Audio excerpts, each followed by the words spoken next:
இதில் பாருங்கள் first CS stress இன் beam. இது லாஸ்ட் வீடியோலையும் நம்ம பார்த்துருப்போம். பட்டு இந்த நோட்ஸ் புதுசாக ப்ரிப்பேர் பண்ணதுனால ஸோ அதில் இல்லாத இங்கே நிறைய அப்டேட் பண்ணியிருப்பேன். ரொம்ப ரொம்ப ஒரு முக்கியமான சாப்டர். இதுலேயும் நிறைய கொஸ்டின்ஸ் வந்து எக்ஸாமில் வந்திருக்கும். அப்போது ஃபஸ்ட்டு சிஎஸ் ஸ்ட்ரெஸ்ன்னு வரும்போது எனக்கு மேக்ஸிமம் சிஎஸ் ஸ்ட்ரெஸ் எங்கே இருக்கும்? அப்போது இந்த ஒரு பீமோட டயக்ராமில் ஒரு பீமோட கிராஸ் செக்ஷனில் ஒரு பொதுவாகவே காமனாக ஒரு சிஎஸ் ஸ்ட்ரெஸ் டிஸ்ட்ரிபியூஷன் அப்படின்னு சொல்லி கேட்டாலே அது எனக்கு எப்படி இருக்கும்? நமக்கு எப்படி இருக்குனாங்க பேரபோலிக்காக இருக்கும். அப்போ சிஎஸ் ஸ்ட்ரெஸ் டிஸ்ட்ரிபியூஷன் நமக்கு எப்படி இருக்குனாங்க பேரபோலிக்காக இருக்கும். இப்போ காமனாக என்னோட சிஎஸ் ஸ்ட்ரெஸ் எங்கே மேக்ஸிமம் இருக்கும் அப்படின்னு சொல்லி கேட்டாலே அட் நியூட்ரல் ஆக்சிஸ். அப்போ பெண்டிங் ஸ்ட்ரெஸ் பார்க்கும்போது பெண்டிங் ஸ்ட்ரெஸ் எக்ஸாக்டாக நியூட்ரல் ஆக்சிஸில் நம்ம 0ன்னு பார்த்துருக்கோம். அந்த ஒரு பாயிண்ட்டையும் இந்த இடத்துல ஞாபகம் வச்சு பெண்டிங் ஸ்ட்ரெஸ்ஸு நியூட்ரல் ஆக்சிஸ் எனக்கு 0வாக இருக்கும். என்னோட எக்ஸ்ட்ரீம் ஃபைபரில் தான் என்னோட ஸ்ட்ரெஸ் மேக்ஸிமமாக இருக்கும்னு பெண்டிங் ஸ்ட்ரெஸ் நம்ம பார்த்துருப்போம். ஆனால் இங்கே நியூட்ரல் ஆக்சிஸ் தான் சிஎஸ் ஸ்ட்ரெஸ் வந்து எனக்கு மேக்ஸிமமாக இருக்கும். அப்போ இதில் ஒரு பியூர் ஷியர் எப்படி தியரி ஆஃப் சிம்பிள் பெண்டிங்கில் pure bending the beam will have a only bending no shear force. அதை நம்ம பியூர் பெண்டிங்னு பார்த்துருப்போம். அதே மாதிரி இங்கே pure shear of the beam subjected to only shear, there is no bending. அதுக்கு ஒரு எக்ஸாம்பிளாக எப்போவுமே இதை ஞாபகம் வச்சுங்க. அப்போ ஒரு simply supported beam subjected to uniformly distributed moment for a entire length. அப்போ நான் அந்த கேஸுக்கு ஒருவேளை ஷியர் கால்குலேட் பண்ணால் நான் ரியாக்ஷன் கால்குலேட் பண்ணணும்.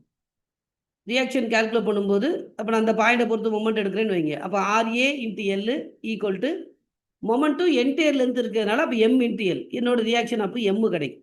அப்போ என்னோட ஷியர் ஃபோர்ஸ் டயக்ராமில் என்னோட ரியாக்ஷன் என்னவா இருக்கும் அப்படின்னாங்க M இருக்கும்.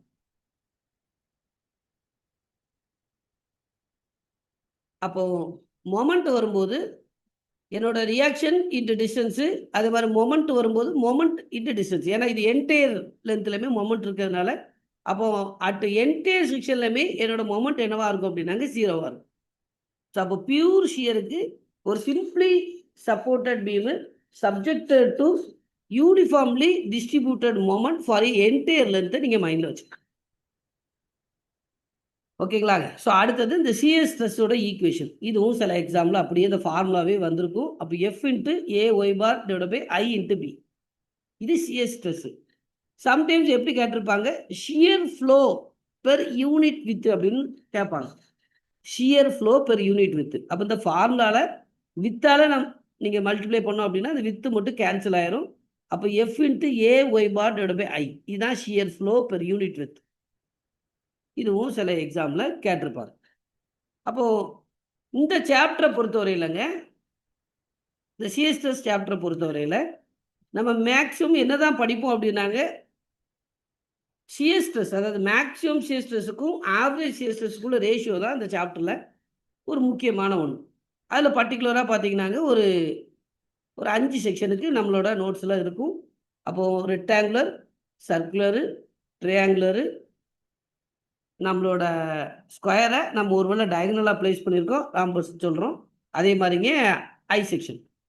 ஸோ இந்த ஒரு 5 செக்ஷனுக்கு நம்ம பார்க்க போகிறோம். அப்போ இதில் பாருங்கள் நம்ம என்ன ஆர்டரில் படிக்கிறோமோ அதை தெளிவாக ஞாபகம் வச்சுங்க.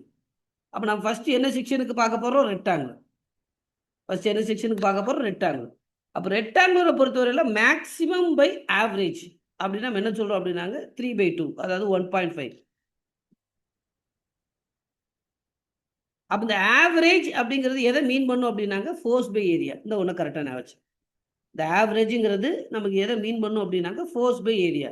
அப்போ ரெக்டாங்குலருடைய ஏரியா நமக்கு தெரியும் B × D. அப்போது இந்த மேக்ஸிமம் டு தி ஆவரேஜ். அப்போது ஒரு ரெக்டாங்குலரை பொறுத்தவரை இப்போ என்னோட மேக்ஸிமம் எந்த இடத்துல இருக்கும் அப்படின்னாங்க எக்ஸாக்டாக என்னோட நியூட்ரல் ஆக்சிஸில் இருக்கும். அதை ஞாபகம் வச்சு நியூட்ரல் ஆக்சிஸ். அதனால் ஒருவேளை நியூட்ரல் ஆக்சிஸ் பை ஆவரேஜ்னு கேட்டாலும் எனக்கு சேம் வேல்யூ தான். சம்டைம்ஸ் மேக்ஸிமம் பதிலாக the shear stress at neutral axis to the average shear stress கேட்டாலும் நமக்கு என்னதான் ரேஷியோ அப்படின்னாங்க 3/2. அப்போ ஆவரேஜ் அப்படின்னு வரும்போது ஒரு ரெக்டாங்குலருக்கு நம்ம என்ன எழுதிக்கலாம், ஃபோர்ஸ் பை ஏரியான்னு வரும்போது force divide by B into D அப்படின்னு எழுதிக்கிறோம். இதே இது ஒரு சர்க்குலருக்கு பாருங்க, மேக்சிமம் பை ஆவரேஜ் நான் 4/3ங்கிறேன், 1.33 1.33. அப்போ இங்கேயும் என்னோட மேக்ஸிமம் எங்க இருக்கும் அப்படின்னாங்க அட் நியூட்ரல் ஆக்சிஸ். அப்போ இந்த மேக்ஸிமம் பை ஆவரேஜை நம்மளோட கொஸ்டின் சம்டைம் எப்படி கேட்கலாம் அப்படின்னா, the shear stress at neutral axis to the average அப்படின்னு சொல்லி கேட்டாலும் 4/3 தான். அப்போ இதே இது ஆவரேஜுக்கு நம்ம ஃபார்முலாவை எழுதுனா ஃபோர்ஸ் பை ஏரியா இங்கே நமக்கு சர்க்குலருங்கிறதுனால ஜஸ்ட் 5/4 டயா ஸ்கொயர் நம்ம சப்ஸ்டியூட் பண்ணிடணும். இந்த ட்ரையாங்குலர் மட்டும் கொஞ்சம் தெளிவாக படிங்க. மூணாவதாக நம்ம படிக்கிறது ட்ரையாங்கிள்.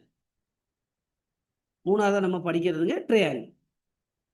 அவங்க பாருங்க, இதுக்கு மட்டும் 2 வேல்யூ. ஃபஸ்ட்டு நம்ம படிக்கிறது மேக்ஸிமம் பை ஆவரேஜ். அப்போ மேக்ஸிமம் பை ஆவரேஜ் நமக்கு ரெக்டாங்குலருக்கு என்ன வேல்யூ வந்துச்சோ அதே தான் ஃபஸ்ட்டு ட்ரையாங்குலருக்கு ரிப்பீட் ஆகும். 3/2 3/2. அது எந்த இடத்துல இருக்கும் அப்படிங்கிறது மட்டும் தான் முக்கியம். ஏன்னா இதை பொறுத்தவரையில் நியூட்ரல் ஆக்சிஸில் மேக்ஸிமமாக இல்லாமல் அட் h/2ல் மேக்ஸிமமாக இருக்கும். இது ரொம்ப முக்கியம், கரெக்டாக மைண்டில் வச்சுக்க. ரிப்பீட்டடாக திரும்ப திரும்ப வந்துடும். ஒரு ட்ரையாங்குலர் பொறுத்தவரையில் என்னோட மேக்ஸிமம் சிஎஸ்எஸ் எங்கே இருக்கும் அப்படின்னா h/2. அப்போ மேக்ஸிமம் பை ஆவரேஜின் ரேஷியோ காட்டாங்கன்னா திரும்ப ரெக்டாங்குலருக்குள்ள அதே வேல்யூ 3/2ன்னு ஞாபகம். இப்போ இதில் இருந்துங்க இந்த ஒன்றை அடிஷனலாக படித்து வச்சுங்க. இதுவும் சில எக்ஸாம்பிள் அப்படியே வந்துடும்.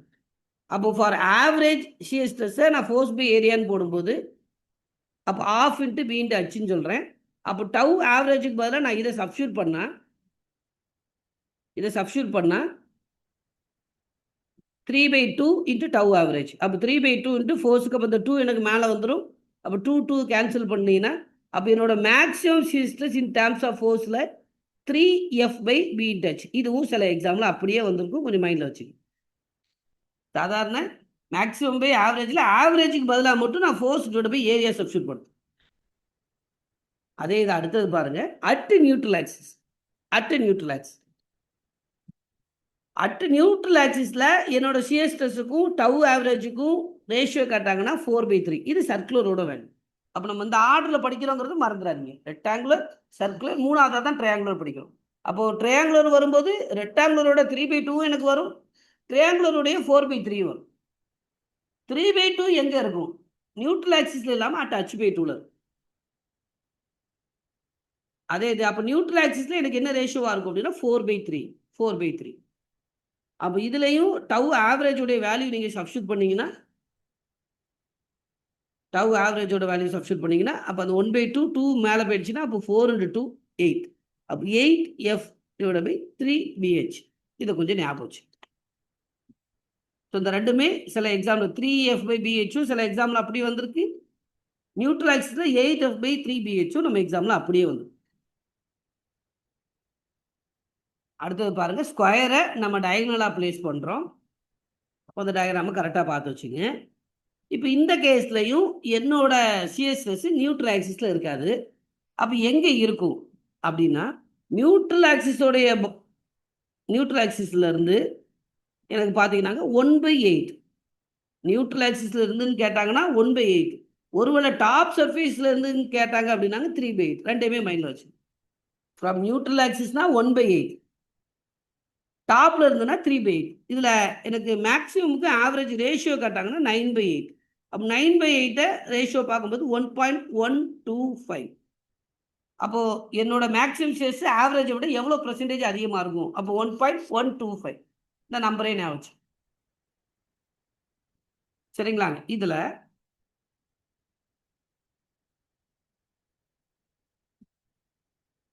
ஒருவேளை இதில் நியூட்ரல் ஆக்சிஸுக்கும் ஆவரேஜுக்கும் ரேஷியோ காட்டாங்கன்னா 1. இந்த 1 அடிஷனலாக உங்கள் மைண்டில் வச்சு. நம்ம பார்க்குறது மேக்ஸிமமுக்கும் ஆவரேஜுக்கும் கேட்டால் 9/8. என்னோட நியூட்ரல் ஆக்சிஸுக்கும் ஆவரேஜுக்கும் நான் என்னோட நியூட்ரல் ஆக்சிஸை தான் ஆவரேஜ் டெஸ்ட்டாகவே எடுத்துக்கிறேன். அதனால தான் ரெண்டோட ரேஷியோ எனக்கு 1. இதையும் சேர்த்து உங்கள் மைண்டில் ஞாபகம் வச்சுங்க. ரிப்பீட்டடாக திரும்ப திரும்ப இதுவும் வந்துடும். கடைசியாக ஐ செக்ஷன். அப்போ ஐ செக்ஷனை பொறுத்தவரையில் எனக்கு மேக்ஸிமம் சிஎஸ்எஸ் எங்கே இருக்கும்னாங்க அட் நியூட்ரல் ஆக்சிஸ். அட்டுங்க நியூட்ரல் ஆக்சிஸ். அப்போ இது ஒன்று கேட்க முடியும். அதனுடைய வேரியேஷன் எப்படி இருக்கும் இந்த டயக்ராமை கேட்கும். அப்போ ஜஸ்ட் ஒவ்வொரு லைனையும் ப்ரொஜெக்ட் பண்ணுறோம். ஃப்ளான்ச்சு டாப்பு ஃப்ளான்ச் வெப்புடைய ஜங்ஷனை ப்ரொஜெக்ட் பண்ணுறோம். ஸோ அதே மாதிரி நியூட்ரல் ஆக்சிஸ் இதை ப்ரொஜெக்ட் பண்ணிங்கன்னா எனக்கு இது எப்படி இருக்குங்கிறதே ஞாபகம் வச்சுக்கோங்க. அதே மாதிரி ஸ்கொயர் வித் டயகனல் வரும்போது லெட்டர் பி மாதிரி இருக்கும். அல்ஃபபெட்டில் லெட்டர் பி எப்படி இருக்குமோ ஸோ அதே மாதிரி தான் அதோட சிஎஸ்எஸ் வேரியேஷன் இருக்குங்கிறதையும் நீங்கள் மைண்டில் வச்சுக்கோங்க. ஸோ அது போக இந்த ஐ செக்ஷனுடைய மேக்ஸிமம் சிஎஸ்எஸ்க்கான ஃபார்முலா. அப்போ F divide by IB capital B capital D minus small D square by 8 plus small B D square by 8.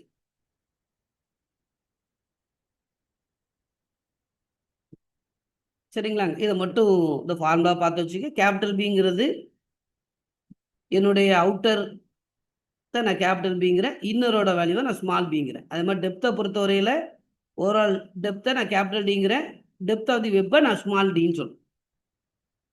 சரிங்களாங்க. So இதுதான் வந்து சிஎஸ் ஸ்ட்ரெஸ்ஸுங்கிற ஒரு சாப்டர். ஏற்கனவே லாஸ்ட்டு ரிவிஷன் வீடியோவில் நான் இதை அப்லோட் பண்ணியிருப்பேன். இருந்தாலும் இந்த நோட்ஸில் இந்த neutral axis by average shear stress அப்படிங்கிற சில கான்செப்ட் இதில் இன்க்ளூட் பண்ணதுனால நான் திரும்ப ஒரு வாட்டி ரிப்பீட் பண்ணியிருக்கேன். ஸோ இது கிளியராங்க. அடுத்த சாப்டர் போயிடலாமா?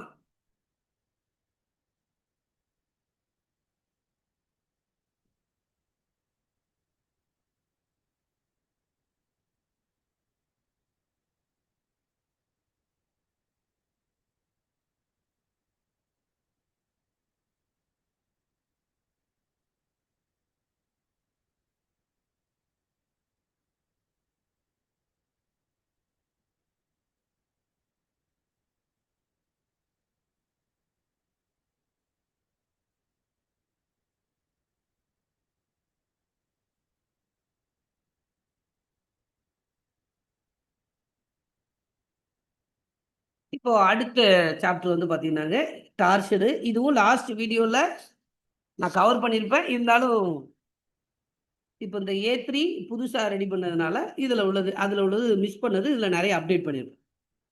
நீங்கள் தயவுசெய்து ஒரு A3 பேப்பரில் பிரிண்ட் அவுட் எடுத்து படிங்க. ஏற்கனவே நோட்ஸ் இந்த நோட்ஸை நான் நம்ம குரூப்பில் ஷேர் பண்ணியிருக்கேன். சரிங்களாங்க. அப்போ ஒரு டார்ஷனுடைய டெஃபினிஷன்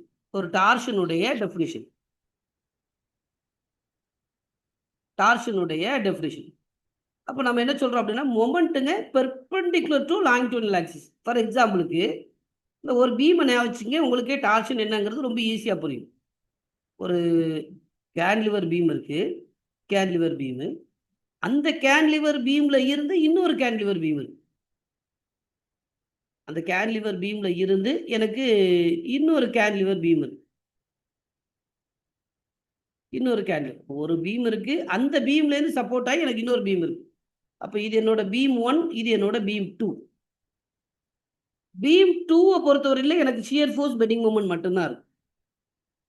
இந்த பீம் 2 உடைய ஷியர் ஃபோர்ஸும் மொமெண்ட்டும் என்னோட பீம் 1 என்ன பண்ணும் அப்படின்னாங்க அலாங் இசட் டைரக்ஷனில் எனக்கு ரொட்டேட் பண்ணும். அலாங் தி இசட் டைரக்ஷனில் என்ன பண்ணும் அப்படின்னாங்க ரொட்டேட் பண்ணும். ஜஸ்ட் இந்த ஒரு பீம் உங்களால் இமேஜின் பண்ண முடிஞ்சாலே உங்களால் ஈஸியாக புரியும். ஸோ அதனால தான் டார்ஷன் ட்விஸ்டிங் மொமெண்ட் அப்படின்னாலே இந்த moment perpendicular to the longitudinal axis. இந்த பீம் இப்படி இருக்கு, இதுக்கு பெர்பெண்டிகுலர் இசட் டைரக்ஷனில் எனக்கு பெண்ட் ஆகுது. ஸோ அதான் நம்ம டார்ஷன் சொல்கிறோம். ஸோ இதில் அப்போ என்னென்ன பீமில் பொதுவாக டார்ஷன் இருக்குங்கிறதுக்கு சில எக்ஸாம்பிள் கொடுத்துருப்பாங்க. இதுவும் சில எக்ஸாம்பிள் கேட்டிருப்பாங்க. அப்போ ஃபார் எக்ஸாம்பிள் எல் பீம் இப்போ நம்ம வரைஞ்சது, அதே மாதிரி ஒரு portico beams, curd beams, closed coil springs, இதெல்லாம் வந்து பார்த்தீங்கன்னாங்க டார்ஷனுக்குள்ள எக்ஸாம்பிள். அடுத்தது பார்த்தீங்கன்னா டார்ஷனோட ஈக்குவேஷன் இருக்கும். அப்போ டார்ஷனோட ஈக்குவேஷன் நமக்கு தெரியணும் அப்படின்னா பெண்டிங்கோட ஈக்குவேஷன் இருந்தே ஒரு பாதி அப்படி மாறி இருக்கும். அப்போ நம்ம பெண்டிங்கில் என்ன பார்த்தோம்? E/R equal to M/I equal to F/Y. Elizabeth Rani May I follow you அப்படின்னு சொல்லி நம்ம அங்கே பார்த்தோம். E/R equal to M/I equal to F/Y. இப்போ அதுலேருந்து இங்கே கம்பேர் பண்ணிங்கன்னா எனக்கு இதுல மொமெண்ட்னா இங்க டார்ச், இங்க ஐ. மொமெண்ட் ஆஃப் இனர்ஷியானா இங்க எனக்கு இசட் டைரக்ஷன் அப்படிங்கிறதுனால polar moment of inertia J. இங்க எஃப் என்னோட பெண்டிங் ஸ்ட்ரெஸ் அப்படின்னா இங்க எனக்கு வரும்போது என்னோட சியர் ஸ்ட்ரெஸ். அங்க நியூட்ரல் ஆக்சிஸ்ல இருந்து வரக்கூடிய சென்ட்ராய்டல் டிஸ்டன்ஸ் அப்படின்னா இங்க எனக்கு ரேடியஸ், இங்க எனக்கு ரேடியஸ். அப்ப இது போக எனக்கு என்ன டேம் மாறுது அப்படின்னா ஆக்சுவலா இதையும் என்ன செஞ்சுக்கலாம், C divide by L by theta அப்படி எழுத முடியும். C by L by theta. அப்போ எனக்கு இங்க பாருங்க, இங்க யங்ஸ் மாடுலஸ் அப்படின்னா இங்க எனக்கு சியர் மாடுலஸ் சி. அங்க யங்ஸ் மாடுலஸ்னா இங்க எனக்கு shear modulus, modulus of rigidity. இங்க ரேடியஸ் அப்படின்னா இங்க நம்ம ரேடியேஷன் இங்க எப்படி சொல்லிருப்பாங்கன்னா எல் பை தீட்டா. இந்த தீட்டாவை தான் மேலே கொண்டு வந்து அப்போ சிஎல் பை தீட்டா அப்படின்னு நம்ம எழுதியிருப்போம். அப்போ இந்த டார்ஷனை பொறுத்தவரை சில எக்ஸாம்பிள் இந்த ஈக்குவேஷனே அப்படியே வந்துடும். அப்போ T by J equal to C theta by L equal to tau by R. அதை கரெக்டாக உங்க மைண்டில் வச்சு டவு பை ஆர். அப்போ எப்படி தியரி ஆஃப் சிம்பிள் பெண்டிங்ல இருந்து அடுத்தடுத்து நிறைய கொண்டு வந்திருப்போம். ஸ்டெயினோட ஈக்குவேஷனை கொண்டு வந்திருப்போம், செக்ஷன் மாடலஸை கொண்டு வந்திருப்போம். அதே மாதிரி இங்கேயும் வந்து பார்த்தீங்கன்னா சில ஈக்குவேஷன் நம்ம கொண்டு வந்திருப்போம். அதனால நான் பென்சிலில் பாருங்க 1 2 3 அப்படின்னு எழுதியிருப்பேன். T by J 1, C theta by எல்ல 2ன்னு போட்டிருப்பேன், டவு பை ஆரை நான் 3ன்னு போட்டிருப்பேன். இப்போ இதில் இருந்தும் அடுத்தடுத்து சில ஈக்குவேஷன் நம்ம கொண்டு வரும். அப்போ நீங்கள் டார்ஷனோட ஈக்குவேஷனை கரெக்டாக மைண்டில் வச்சுங்க, அதுலேருந்தே நம்ம கொண்டு வந்துக்கலாம்.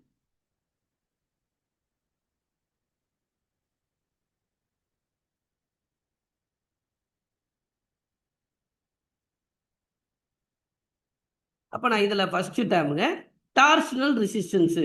அங்கே என்ன பார்த்துருப்போம், moment resistance M equal to sigma into Z அங்கே பார்த்துருப்போம். அங்கே நம்ம பார்த்த ஈக்குவேஷனு மொமெண்ட் ஈக்குவல் டுங்க சிக்மா இன்டிசெட்டு.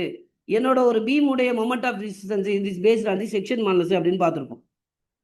இங்கே அதே மாதிரிங்க நான் T by J equal to tau by R எடுத்தேன்னா இங்கே எது நான் ஜே ரைட் ஹேண்ட் சைடு கொண்டு வரேன். அப்போ ஜே பை ஆர் அப்படிங்கிறது என்னோட Z P polar modulus, polar modulus இல்லை போலார் செக்ஷன் மாடலஸ் நம்ம சொல்லிக்கலாம். அப்போ இந்த இசட்-பிங்கிறது J by R, J by R. அப்போ இந்த ஜே பை ஆரோட வேல்யூவும் என்னங்கிறது கொஞ்சம் பார்த்து வச்சுக்கணும். பர்டிகுலராக 2 செக்ஷனுக்கு ரிப்பீட்டடாக கேட்டிருப்பாங்க. அப்போ ஒன்று சாலிட் சர்க்குலர், ஒரு சாலிட் சர்க்குலர் ஷாஃப்ட்டுக்கு என்னுடைய இசட்-பி போலார் செக்ஷன் மாடலஸ் இல்லைனா போலார் மொமெண்ட் ஆஃப் இனர்ஷியா ரெண்டுல எதுனாலும் கேட்கலாம். அப்போ போலார் மொமெண்ட் ஆஃப் இனர்ஷியா கேட்டாங்கன்னா I Z I X X plus I Y. I X X for சர்க்குலருக்கு நமக்கு தெரியும் பை டயாபோர் 4/64. அப்போ pi dia power 4 plus pi dia power 4/64 add பண்ணீங்கன்னா அப்போ 2 பை டயாபோர் 4/60 கிடைக்குது. அப்போ 2/64 நான் டிவைட் பண்ண எனக்கு பை டயாபோர் 4/32 கிடைக்கும். இது என்னோட போலார் மொமெண்ட் ஆஃப் இனர்ஷியா. அப்போ என்னோட போலார் மாடலஸ்ங்கிறது ஜே பை ஆர், அப்போ டிவைட் பை டயா பை 2 போட்டிங்கன்னா எனக்கு பை டயா கியூப் பை 16. இதுவும் நிறைய எக்ஸாம்பிள் அப்படியே நமக்கு வந்திருக்கும். சாலிட் சர்க்குலர் படிச்சு வச்சுக்கிங்க. அதே மாதிரி ஹாலோ சர்க்குலர் ஷாஃப்ட். அப்போ ஹாலோ சர்க்குலர் ஷாஃப்ட்டுக்கு நமக்கு என்ன வருது, நம்ம அங்கே போலார் மூமெண்ட் ஆஃப் இனர்ஷியா என்ன படிச்சிருப்போம், pi divide by 32 capital dia power 4 minus small dia power 4 படிச்சிருப்போம். இங்கேயும் டயாபை போடும்போது அப்போ என்னோட polar section modulus for hollow சர்க்குலருக்கு என்ன கிடைக்குது அப்படின்னாங்க pi dia power 4 minus small dia power 4 divide by 16 into capital dia external diameter. கரெக்டாக ஞாபகம் வச்சு. அப்போ ஒருவேளை டார்ஷனை பொறுத்தவரையில எனக்கு மோஸ்ட் எக்கனாமிக்கல் செக்ஷன் அப்படின்னு சொல்லி கேட்டாங்கன்னா அது ஹாலோ சர்க்குலர். டார்ஷனை பொறுத்தவரையில ஒரு மோஸ்ட் எக்கனாமிக்கல் செக்ஷன் டார்ஷன் பொறுத்தவரையில அது நம்ம ஹாலோ சர்க்குலர் தான் சொல்றோம். பெண்டிங் என்னங்க பார்த்தோம், பெண்டிங்க்கு மோஸ்ட் எக்கனாமிக்கல் செக்ஷன் எதுங்க, சாட் பாக்ஸ்ல ஒரு மெசேஜ் பண்ணுங்க. the most economical section for bending.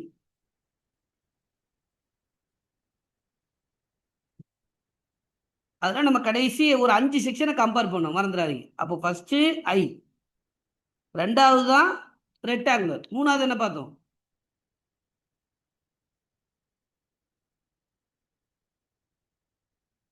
Square, நாலாவது சர்க்குலரு, கடைசியாக வந்து பார்த்தீங்கன்னாங்க square with minor axis orientation அப்படின்னு நம்ம பார்த்தோம். ஒரு 5 இதை கம்பேர் பண்ணி பார்த்தோம். அதை கொஞ்சம் அங்கே ஞாபகம் வச்சுங்க. இங்கே டார்ஷனை பொறுத்தவரையில் மோஸ்ட் எக்கனாமிக்கல் செக்ஷன் அப்படின்னா ஆலோ சர்க்கிள். சரிங்களாங்க. ஸோ அப்போது ஃபஸ்ட்டு 1 = 3 நான் போலார் மாடல்ஸை ஃபஸ்ட்டு சொல்கிறேன். அடுத்து அதே மாதிரிங்க டார்ஷனல் ரிஜிடிட்டி. டார்ஷனல் ரிஜிடிட்டி இந்த ஒரு டேம் பாருங்கள், C × G. அப்போ என்னோட ஈக்குவேஷனில் 1 × 2. அப்போது T/J = C θ/L இருந்து இந்த C × J அப்படின்னு ஒரு டேம் டிஃபைன் பண்ணுறேன். அது டார்ஷனல் ரிஜிடிட்டி. டார்ஷனல் ரிஜிடிட்டி, டார்ஷனலுக்கு ரிஜிடிட்டி. ஒருவேளை இதனோட டெஃபினிஷன் கேட்பாங்க. அப்போ டெஃபினிஷன் என்ன சொல்கிறோம் அப்படின்னாங்க, இந்த டேம்லேருந்தே பாருங்கள், இது டீங்கிறது என்னோட டார்ஷன் அப்படின்னா டார்க். இப்போ இதில் எல் இருக்கு, லென்த் ஆஃப் தி ஷாஃப்ட். தீட்டாங்கிறது நம்ம ரொட்டேஷன் அப்படின்னு நம்ம சொல்கிறோம். அப்போ இந்த ரெண்டு வேலையுமே எல்லும் தீட்டாவும் ஒன்றா இருக்கும்போது என்னோட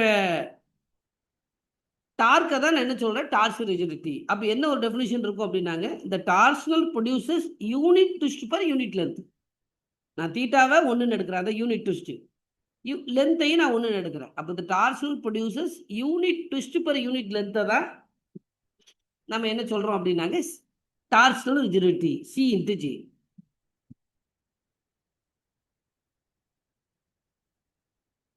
சரிங்களாங்க. ஒருவேளை இதுல இருந்து ஒரு ஸ்ட்ரெயின் எனர்ஜி கேட்டாங்கன்னா, அங்கே நம்ம பார்க்கும்போது இன்டெக்ரல் ஆஃப் m²/2 EAன்னு பார்த்துருப்போம். அங்கே நம்ம பார்க்கும்போது தியரி ஆஃப் சிம்பிள் பெட்டிங்கில் ஸ்ட்ரெயின் எனர்ஜிங்கிறது இன்டெக்ரல் ஆஃப் m²/2 × E × Iன்னு அங்கே பார்த்துருப்போம். அதே இது ஒருவேளை என்னோட strain energy in terms of டார்ஷனில் கேட்டாங்கன்னா டேம் அப்படியே நம்ம மாற்றுறோம். அங்கே m² தான், இங்கே எனக்கு T². இங்கே EIனா எனக்கு CJ × L. இதை ஞாபகம் வச்சு இதுவும் எக்ஸாமில் அப்படியே வந்துடும். சரிங்களாங்க. அப்போ ஸ்ட்ரெயின் எனர்ஜி, அதே மாதிரி ஆங்கிள் ஆஃப் ட்விஸ்ட். அப்போ அதே ஃபார்முலா 1 and 2 இந்த ஆங்கிள் ஆஃப் ட்விஸ்ட் தீட்டாக்குள்ள ஃபார்முலா மட்டும். ஏன்னா இப்போ நம்ம அடுத்து பார்ப்போம், ஷாஃப்ட் சீரியஸ் பேரல் கனெக்ஷனில் வரும்போது நமக்கு இந்த தீட்டாங்கிற கான்செப்ட் வச்சு தான் அந்த ப்ராப்ளமே நம்ம சால்வ் பண்ணுவோம். அப்போ அதனால ஆங்கிள் ஆஃப் ட்விஸ்ட்டுங்கிறது அந்த ஈக்குவேஷன் ரீஅரேஞ்ச் பண்ணும்போது நமக்கு என்ன கிடைக்குது, தீட்டாங்கிறது T × L/CJ. இதையும் சேர்த்து ஞாபகம் வச்சு. சரிங்களாங்க. எப்படி டார்ஷனல் ரிஜிடிட்டி பார்த்தோமோ அதை பேஸ் பண்ண மாதிரி சில அதர் டேர்ம்ஸ் என்னெல்லாம் இருக்குது அப்படின்னாங்க, ஆக்சியல் ரிஜிடிட்டி. ஆக்சியல் ரிஜிடிட்டி அப்போ நம்ம ட்ரெஸ்ட்லலாம் வரும்போது யூஸ் பண்ணுவோம், A × E, A × E, அதான் ஆக்சியல் ரிஜிடிட்டி. அப்போ யூனிட்டை பார்த்து வச்சுங்க. யங்ஸ் மாடல்ஸோட யூனிட் தெரியும் நமக்கு, N/mm², இல்லை kN/m². அப்போ ஏரியாவோட யூனிட் தெரியும், m², mm² சப்ஸ்டியூட் பண்ணிங்கன்னா அப்போ என்னோட ஆக்சியல் ரிஜிடிட்டியோட யூனிட் மட்டும் கேட்டாங்கன்னா kN. அப்போ ஆக்சியல் ரிஜிடிட்டிங்கிறது A × E, the product of area × Young's modulus தான் நம்ம ஆக்சியல் ரிஜிடிட்டின்னு சொல்கிறோம். இப்போ நம்ம பார்த்தது டார்ஷனல் ரிஜிடிட்டி. அதே மாதிரி என்ன டேர்ம் கேட்கலான்னா ஆக்சியல் ரிஜிடிட்டி அப்படின்னு சொல்லி கேட்கலாம். அப்போ இந்த ஆக்சியல் ரிஜிடிட்டி ஏ இதை பேஸ் பண்ணி இதில் இருந்து ஸ்ட்ரெயின் எனர்ஜி கேட்பாங்க. அவங்க ஸ்ட்ரெயின் எனர்ஜிங்கிறது இன் டேர்ம்ஸ் ஆஃப் லோடில் ஒரு ட்ரெஸ் இருக்குது. அப்போ இந்த ட்ரெஸ்ஸுடைய லோடு எனக்கு P. அப்போ இதில் இருந்து என்னோட ஸ்ட்ரெயின் எனர்ஜி அப்படின்னு சொல்லி கேட்கும்போது நம்ம என்ன எழுதுறோம்னாங்க, P² L/2AE அப்படியே எழுதிக்கலாம். இல்லைனா இன் டேர்ம்ஸ் ஆஃப் ஸ்ட்ரெஸ்ஸில் நம்ம எழுதணும்னா σ²/2E × வால்யூம் நம்ம எழுதிக்கலாம்.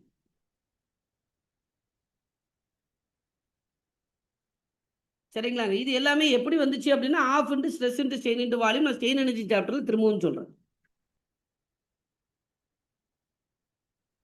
அதே மாதிரிங்க ஃப்ளெக்சுரல் ரிஜிடிட்டி. ஃப்ளெக்சுரல் ரிஜிடிட்டினா நம்ம என்ன சொல்கிறோம், E × I, E × I. அப்போ ஃப்ளெக்சுரல் ரிஜிடிட்டியோட யூனிட் கேட்பாங்க. அப்போ N/mm²,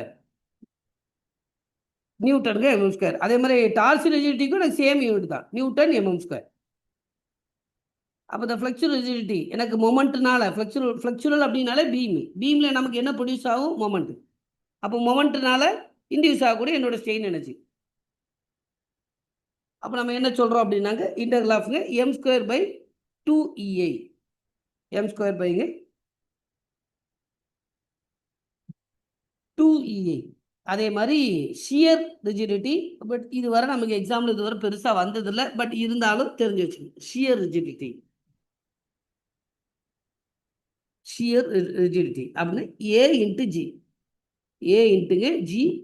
ஸோ அப்போ இங்கே நம்ம என்ன போட்டிருப்போம் அப்படின்னா ஷியர் ஃபோர்ஸை நம்ம போட்டிருப்போம். அப்போ இன்டர்வல் ஆஃப்ங்க வி ஸ்கொயர் பை 2AG. இதையும் சேர்த்து ஞாபகம் வச்சு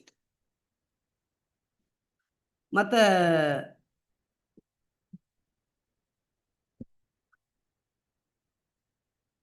ஸோ மற்றதெல்லாம் ஏற்கனவே பார்த்தது தான் கொஞ்சம் வேகமாக சொல்லிடுறேன். அப்போ பவர் டிரான்ஸ்மிஷன். அப்போ பவர் அப்படின்னாலேங்க நம்ம என்ன சொல்கிறோம், omega into T. Omega into T. அப்போ இந்த ஆங்குலர் வெலாசிட்டி.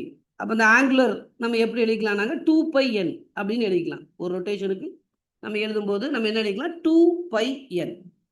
அப்போ எப்போ நம்ம 2πnt யூஸ் பண்ணிக்கலாம் அப்படின்னாங்க டைரெக்டாக என்னோட வேல்யூவு ஆர்பிஎஸ் ரொட்டேஷன் பெர் செகண்டில் கொடுக்குறாங்க, இல்லை ஹெட்ஸில் கொடுக்குறாங்க, இல்லை சைக்கிள் பெர் செகண்டில் கொடுக்குறாங்க.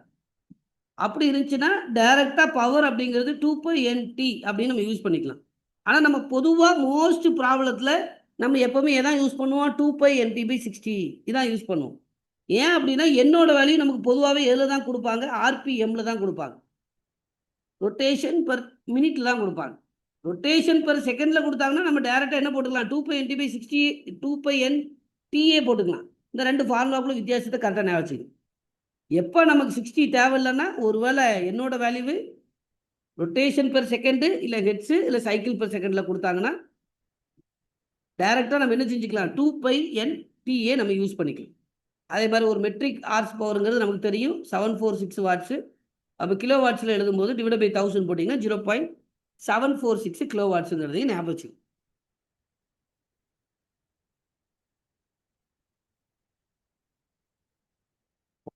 அடுத்ததுங்க டிசைன் ஆஃப் தி ஷாஃப்ட். ஒரு ஷாஃப்டோடைய டிசைன் அப்படின்னாலே நம்ம என்ன கால்குலேட் பண்ணுறதுனாங்க டயாமீட்டர். ஒரு ஷாஃப்டோடைய டிசைன் அப்படின்னாலே நம்ம என்ன கால்குலேட் பண்ணுறதுனாங்க டயாமீட்டர். அப்போ டயாமீட்ரு கால்குலேட் பண்ணுறதுக்கு நம்ம என்ன பண்ணிடுறோம், torque equal to tau into Z P. என்னோட polar section modulus in terms of நான் டயால சப்ஸ்டியூட் பண்ணுறேன், பை டயா3/16. இதுலேருந்து எனக்கு டயாமீட்டர் தான் வேணும். அப்போ நான் அந்த ஈக்குவேஷன் ரீஅரேஞ்ச் பண்ணேன்னா அப்போ 16t பை இன்ட்டு டவு வருது. டயா3 அங்கே எனக்கு போகும்போது 1/3. ஸோ இது ரொம்ப முக்கியமானது பவர். ரிப்பீட்டடாக திரும்ப திரும்ப கேட்கப்பட்ட கேள்விகளில் ஒன்று. அப்போ 16 torque by pi into tau S whole power 1/3. இதை ஞாபகம் வச்சுங்க. ஸோ காம்போசிட் ஷாஃப்ட். அப்போது 2 சிமிலர் ஷாஃப்டை கனெக்ட் பண்ணுறது தான் நம்ம காம்போசிட்னு சொல்கிறோம். அதில் 2 ஆப்ஷன், ஒன்று சீரியஸ் இன்னொன்று பேர். சீரியஸ் இன்னொன்று பேர். அப்போ சீரியஸாக இருக்கும்போது நம்ம பைப்பை ஞாபகம் வச்சுங்க. ஹைட்ராலிக் இன்ஜினியரிங்கில் நம்ம பைப்பு படிச்சிருப்போம். அப்போ ஒரு பைப்பு சீரியஸு பேரலாவில் 2 இது. அப்போது சீரியஸ் வரும்போது என்ன பார்த்துருப்போம், ஒரு பைப்பு ஒரு லார்ஜ் டேலேருந்து ஸ்மால் டேயாக வேரி ஆகிற மாதிரி நம்ம பார்த்துருப்போம் சில ப்ராப்ளம். அப்போ அங்கே என்ன எனக்கு சேமாக இருக்கும், ஒரு பைப்புடைய டிஸ்சார்ஜ் சேமாக இருக்கும், சீரியஸ் கனெக்ஷனில் இருக்கும். அதே கான்செப்ட் தான் அங்கே. அப்போ ஷாஃப்ட்டு சீரியஸ் கனெக்ஷனில் இருக்கும்போது என்னோட டார்க்கு சேம். அப்போது என்னோட ஷாஃப்ட் 1ல் என்ன டார்க் இருக்குதோ அப்ளை ஆகுதோ அதே டார்க்கு தான் என்னோட ஷாஃப்ட் 2லேயே இருக்கும். அப்போ T1 = T2. அப்போ எது எனக்கு வேரி ஆகும், எது வேரி ஆகும், ஆங்கிள் ஆஃப் ட்விஸ்ட். அப்போ என்னோட டோட்டல் ஆங்கிள் ஆஃப் ட்விஸ்ட்டுங்கிறது அப்போ ஆங்கிள் ஆஃப் ட்விஸ்ட் இந்த shaft 1 plus angle of twist இந்த ஷாஃப்ட் 2 ரெண்டையும் நம்ம ஆட் பண்ண போகிறோம். அப்போ நமக்கு தீட்டாக்கு ஏற்கனவே ஃபார்முலா தெரியும், T × L/CJ. அப்போ இதில் நான் ஃபஸ்ட்டு ஷாஃப்ட்டுக்கு போடும்போது எனக்கு இங்கே டார்க் சேமுங்கிறதுனால டார்க்கை நான் டீனே வச்சுக்கிறேன். அப்போ L1 / C1J1. செகண்ட் இதுக்கு வரும்போது L2/C2J2.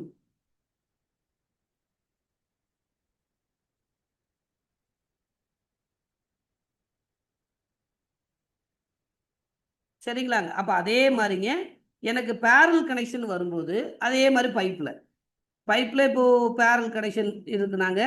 அப்போ என்னவா பார்த்துருப்போம், Q1 Q2 எனக்கு அது ஸ்ப்ளிட் ஆகும். அப்போ என்னோட total discharge Q = Q1 + Q2. அதே கான்செப்ட் தான்.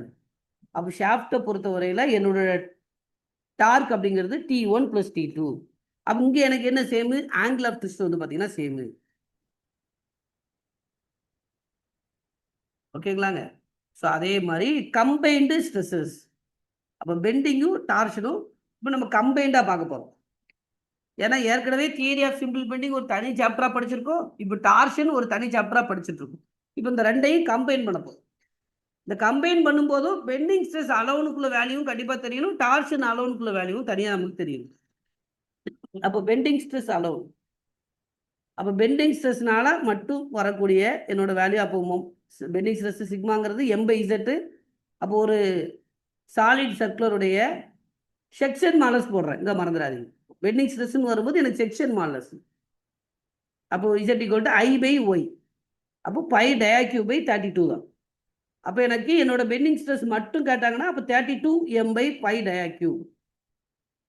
அப்போ ஒரு solid circular shaft is subjected to a moment of M. அப்போ the bending stress will be அப்படின்னு கேட்டாங்க. அப்போ 32 M/π டயாக்யூ. அதே மாதிரி ஒரு சாலிட் சர்க்குலர் ஸ்லாப்ங்க எனக்கு அப்ளை ஆகக்கூடிய டார்க்கு T.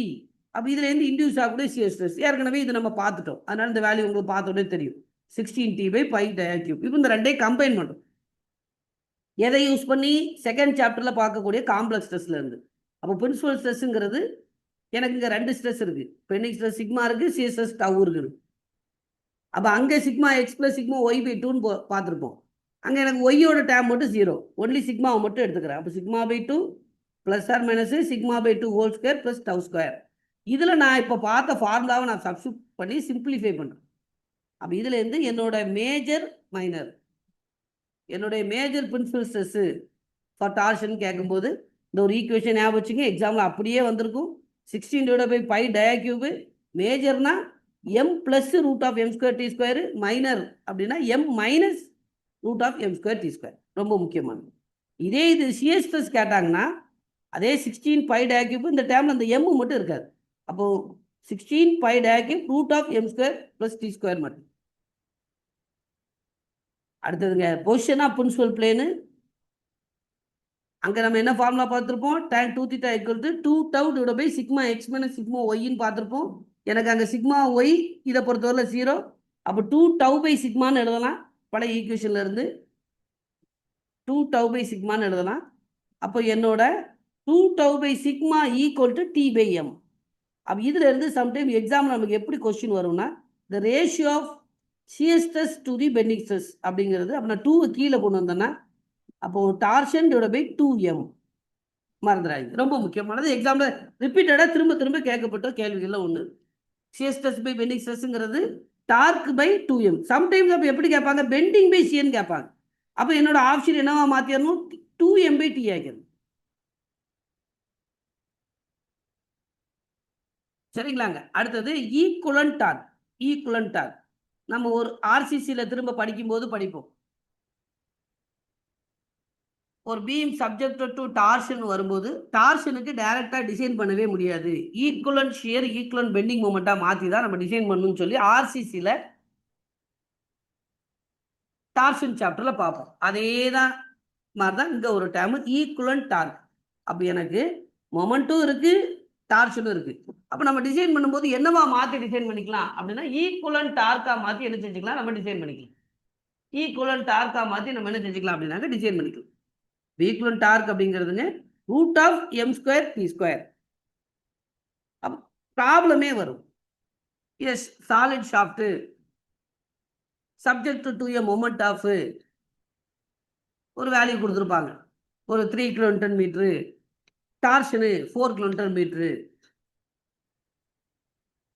அப்போ என்ன டார்க்குக்கு நான் டிசைன் பண்ணும் அப்படின்னு கேட்பாங்க. இதை பார்த்தோன்னே எனக்கு அது ஈக்குவலன்ட் டார்க்குங்கிற ஐடியா உங்களுக்கு வரணும்.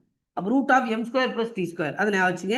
அதே மாதிரி ஈக்குவலன்ட் பெண்டிங் மொமெண்ட்னு எனக்கு வரும்போது M + √(m² t²). இங்கே வெறும் √(m² t²) முடிஞ்சிட்டு இந்த ஃபார்முலாவில் அடிச்சலாம். அங்கே என்ன இருக்கும் அப்படின்னாங்க, ஒரு M + √(m² t² வரும் /2. இது ஈக்குவலன்ட் பெண்டிங். ரெண்டுமே முக்கியம். அடுத்ததுங்க ஒரு கம்பேரிஷன் ஆஃப் ஆலோக்கும் சாலிடுக்கும் நம்ம கம்பேர் பண்ணுறோம். 3 ஆஸ்பெக்டில் கம்பேர் பண்ணுறோம். ஃபஸ்ட்டு ஏரியா, ரெண்டாவது பாருங்க ரேடியஸ், மூணாவது பாருங்க வெயிட். இந்த 3 ஆஸ்பெக்டில் நம்ம கம்பேர் பண்ணுறோம். ஃபஸ்ட்டு என்னென்னு எடுத்துக்கிறோம்? ஒரு ஏரியா ஆஃப் தி சாலிட் ஷாஃப்ட்டும் ஹாலோ சாலிட் ஷாஃப்ட்டும் எனக்கு ஈக்குவல் அப்படின்னு எடுத்து நான் கம்பேர் பண்ணுறேன். ரேஷியோ எதுக்கும் பார்க்குறேன்? ஹாலோக்கும் சாலிடுக்கும் பார்க்குறேன். ஏன்னா ஹாலோ தான் இருக்கிறதுலே எனக்கு அதிகம். அதுவும் நான் கரெக்டாக மைண்டில் வச்சுக்கேன். ஏற்கனவே நான் most economical section most strongest section அப்படிங்கிறது எனக்கு ஹாலோ. அப்போ நான் ஹாலோக்கும் சாலிடுக்கும் நான் ரேஷியோ படிக்கிறேன். அப்போ இந்த 1 + k² divide by root of 1 - k². ஒருவேளை ரூட் கொடுக்காம 1 - k² ஹோல் பவர் 1/2 கொடுப்பாங்க. அப்போ 1 + k² divide by 1 - k² whole power 1/2 அப்படிலாம் ரூட் ஆஃப் 1 - k² கரெக்டாக உங்கள் மைண்டில் வச்சு. அடுத்தது ரேடியஸ். அப்போ ரெண்டாவது ரேடியஸ் வரும்போது ஒரு சாலிட் ஷாஃப்டுடைய ரேடியஸும் ஹாலோவுடைய எக்ஸ்டர்னல் ரேடியஸும் சேமு அப்படின்னு நம்ம எடுத்துக்கணும். அப்போ இதில் ரேஷியோ பார்க்கும்போது என்னுடைய 1 - k/4. அடுத்ததுங்க கடைசியாக வெயிட் வரும்போது எனக்கு ரெண்டுமே மைனஸ் தான் இருக்குது. 1 - k², கீழே பார்த்தீங்கன்னா 1 - k/4. இதில் k/4 மட்டும் எனக்கு பவர் இருக்கும். பவர் என்ன அப்படின்னா 2/3. அப்போ ஏரியா, ரேடியஸ், வெயிட் இந்த 3 ஆஸ்பெக்டில் பார்க்குறோம். 1 + k² divide by 1 - k² whole power 1/2 ஞாபகம் வச்சுங்க. ரேடியஸ் வரும்போது 1 - k/4 ஞாபகம் வச்சுங்க. இங்கே வரும்போது 1 - k² divide by 1 - k/4 whole by 2/3. இதில் அப்போ இந்த கே அப்படின்னு நம்ம சொல்கிறோமோ, அப்போ இந்த கேங்கிறது என்ன அப்படின்னாங்க, it is ratio of small dia by capital dia. அப்படிலாம் சம்டே ரேடியஸ்லேயும் கொடுப்பாங்க. அப்போ small R by capital.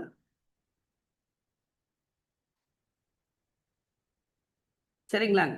கடைசியாங்க strain energy due to torsion. இதுவும் லாஸ்ட் கிளாஸில் சொல்லியிருப்பேன். ஸோ ஒரு சாலிட் ஷாஃப்டுடைய ஸ்ட்ரெயின் எனர்ஜினா வெறும் τ² / ஃபோர்ஸ் இன்ட்டு வால்யூம் ஞாபகம் வச்சுங்க. அதே இது ஹாலோ ஷாஃப்ட்டுக்கு வரும்போது அதே இந்த τ² / ஃபோர்ஸ் இன்ட்டு வால்யூம் போக அடிஷனலாக எனக்கு என்ன டேம் இருக்கும் அதை மட்டும் ஞாபகம் வச்சு. Capital dia square plus small dia square divide by capital dia square. அப்போ இந்த ரெண்டுடைய ரேஷியோ பார்க்கும். இதில் மட்டும் ரேஷியோ எப்படி பார்க்குறோம், சாலிடுக்கும் ஹாலோவுக்கும் நான் படிக்கிறேன். சாலிடுக்கும் ஹாலோ.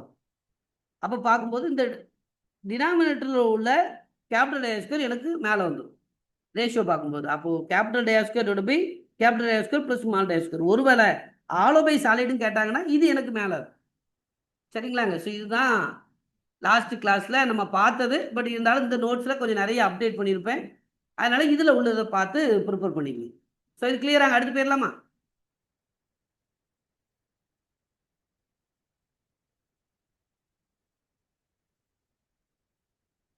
இப்போ எத்தனை பேருங்க இந்த எக்ஸாமுக்காண்டி செட்டாமிட்டில் கம்ப்ளீட் போர்ஷனை வந்து நல்லா ப்ரிப்பேர் பண்ணி ரிவிஷன் பண்ணி வச்சுருக்கீங்க?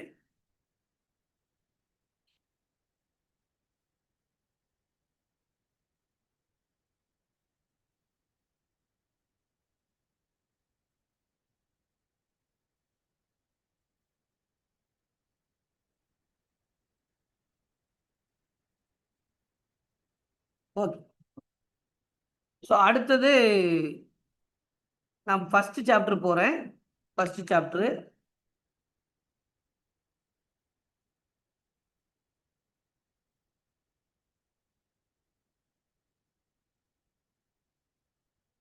நான் அந்த சாப்டர் 1 சாப்டர் 2க்குள்ள A3 ஆல்மோஸ்ட் முடிக்க போகிறேன். நான் முடிச்சுட்டு குரூப்பில் ஷேர் பண்ணுறேன்.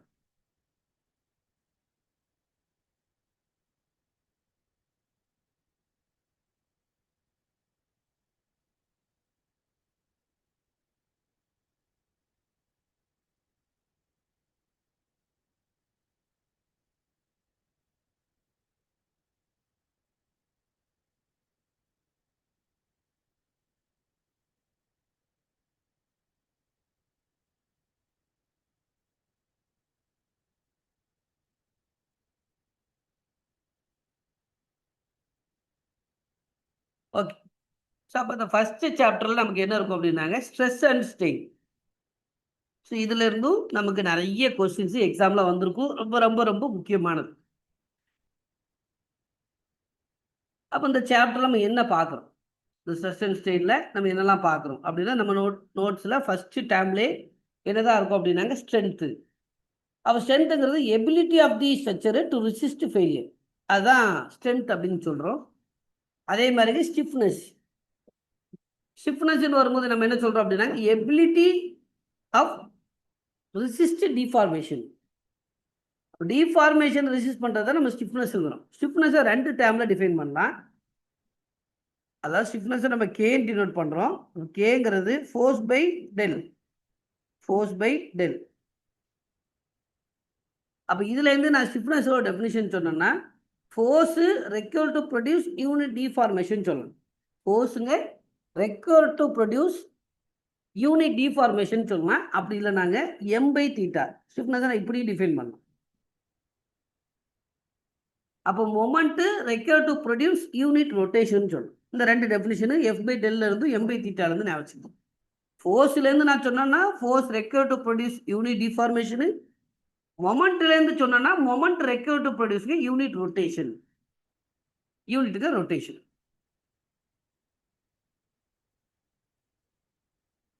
இப்போ இதில் சில காமன் டேர்ம்ஸு, ஸோ அப்போ ஹோமோஜினியஸ், ஐசோட்ரோபிக், ஆர்த்தோட்ரோபிக், அன்ஐசோட்ரோபிக் இதெல்லாம் சம்டைம்ஸ் என்ன செய்வாங்கன்னாங்க டெஃபினிஷனாக கேட்டிருப்பாங்க.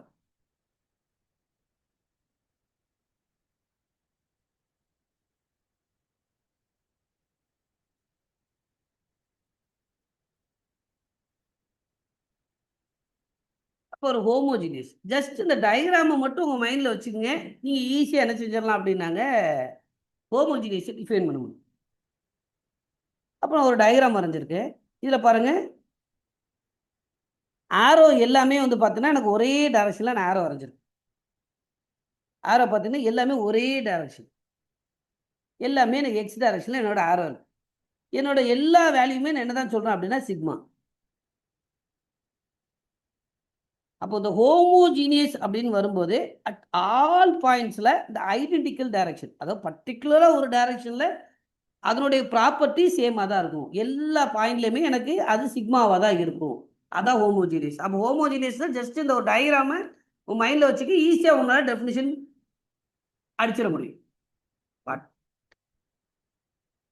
ஒரே டைரக்ஷன், ஒரே டைரக்ஷனில் எனக்கு எப்படி தான் இருக்கும் அப்படின்னாங்க ஐடென்டிக்கல் டைரக்ஷன், ஐடென்டிக்கல் ப்ராப்பர்ட்டி சேமாக இருக்கும்.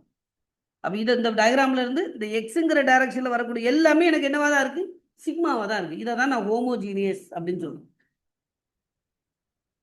அதே இது ஐசோட்ரோபிக்ங்கிறது ஒரு பாயிண்டில் நான் வரக்கூடிய எல்லா ஸ்ட்ரெஸ் காம்பனண்ட்டையும் எழுதுறேன். சிக்மா எக்ஸ் இருக்குது, சிக்மா ஒய் இருக்குது, சிக்மா இசட் இருக்குது, என் நம்பர் ஆஃப் ஸ்ட்ரெஸ்ஸஸ் இருக்குது. ஆனால் எனக்கு எல்லாமே என்னவாக தான் இருக்கும் சிக்மாவாக தான் இருக்கும்.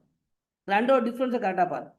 இங்கே ஆல் பாயிண்டில் சிக்மா நான் டினோட் பண்ணுறேன், அதை நான் சேமுங்கிறேன். இங்கே ஒரு பாயிண்டில் என்னுடைய என் நம்பர் ஆஃப் சிக்மா காம்பனண்ட் நான் எழுதுறேன், எல்லாமே நான் என்ன சொல்கிறேன் அப்படின்னாங்க சேமுங்க.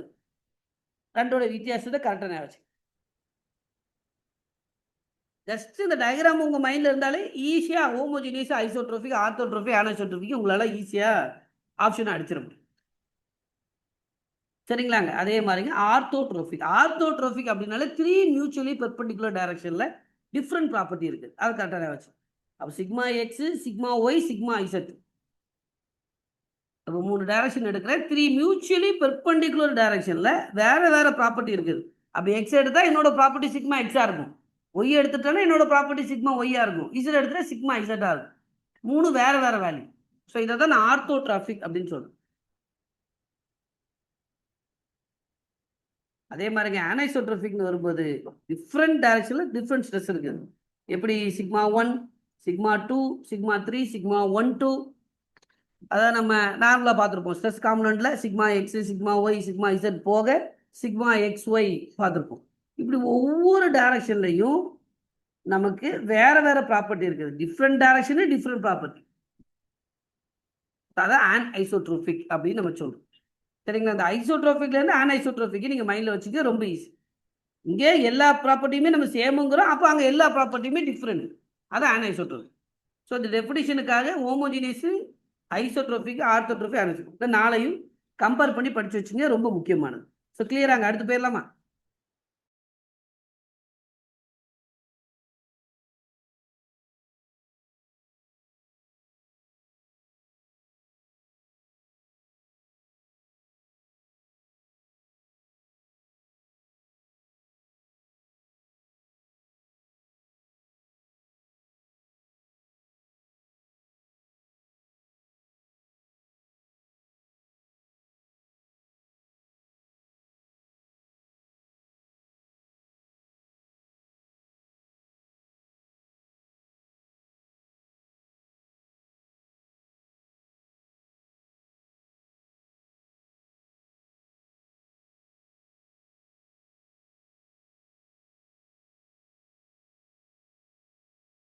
அடுத்து போயிடலாமாங்க?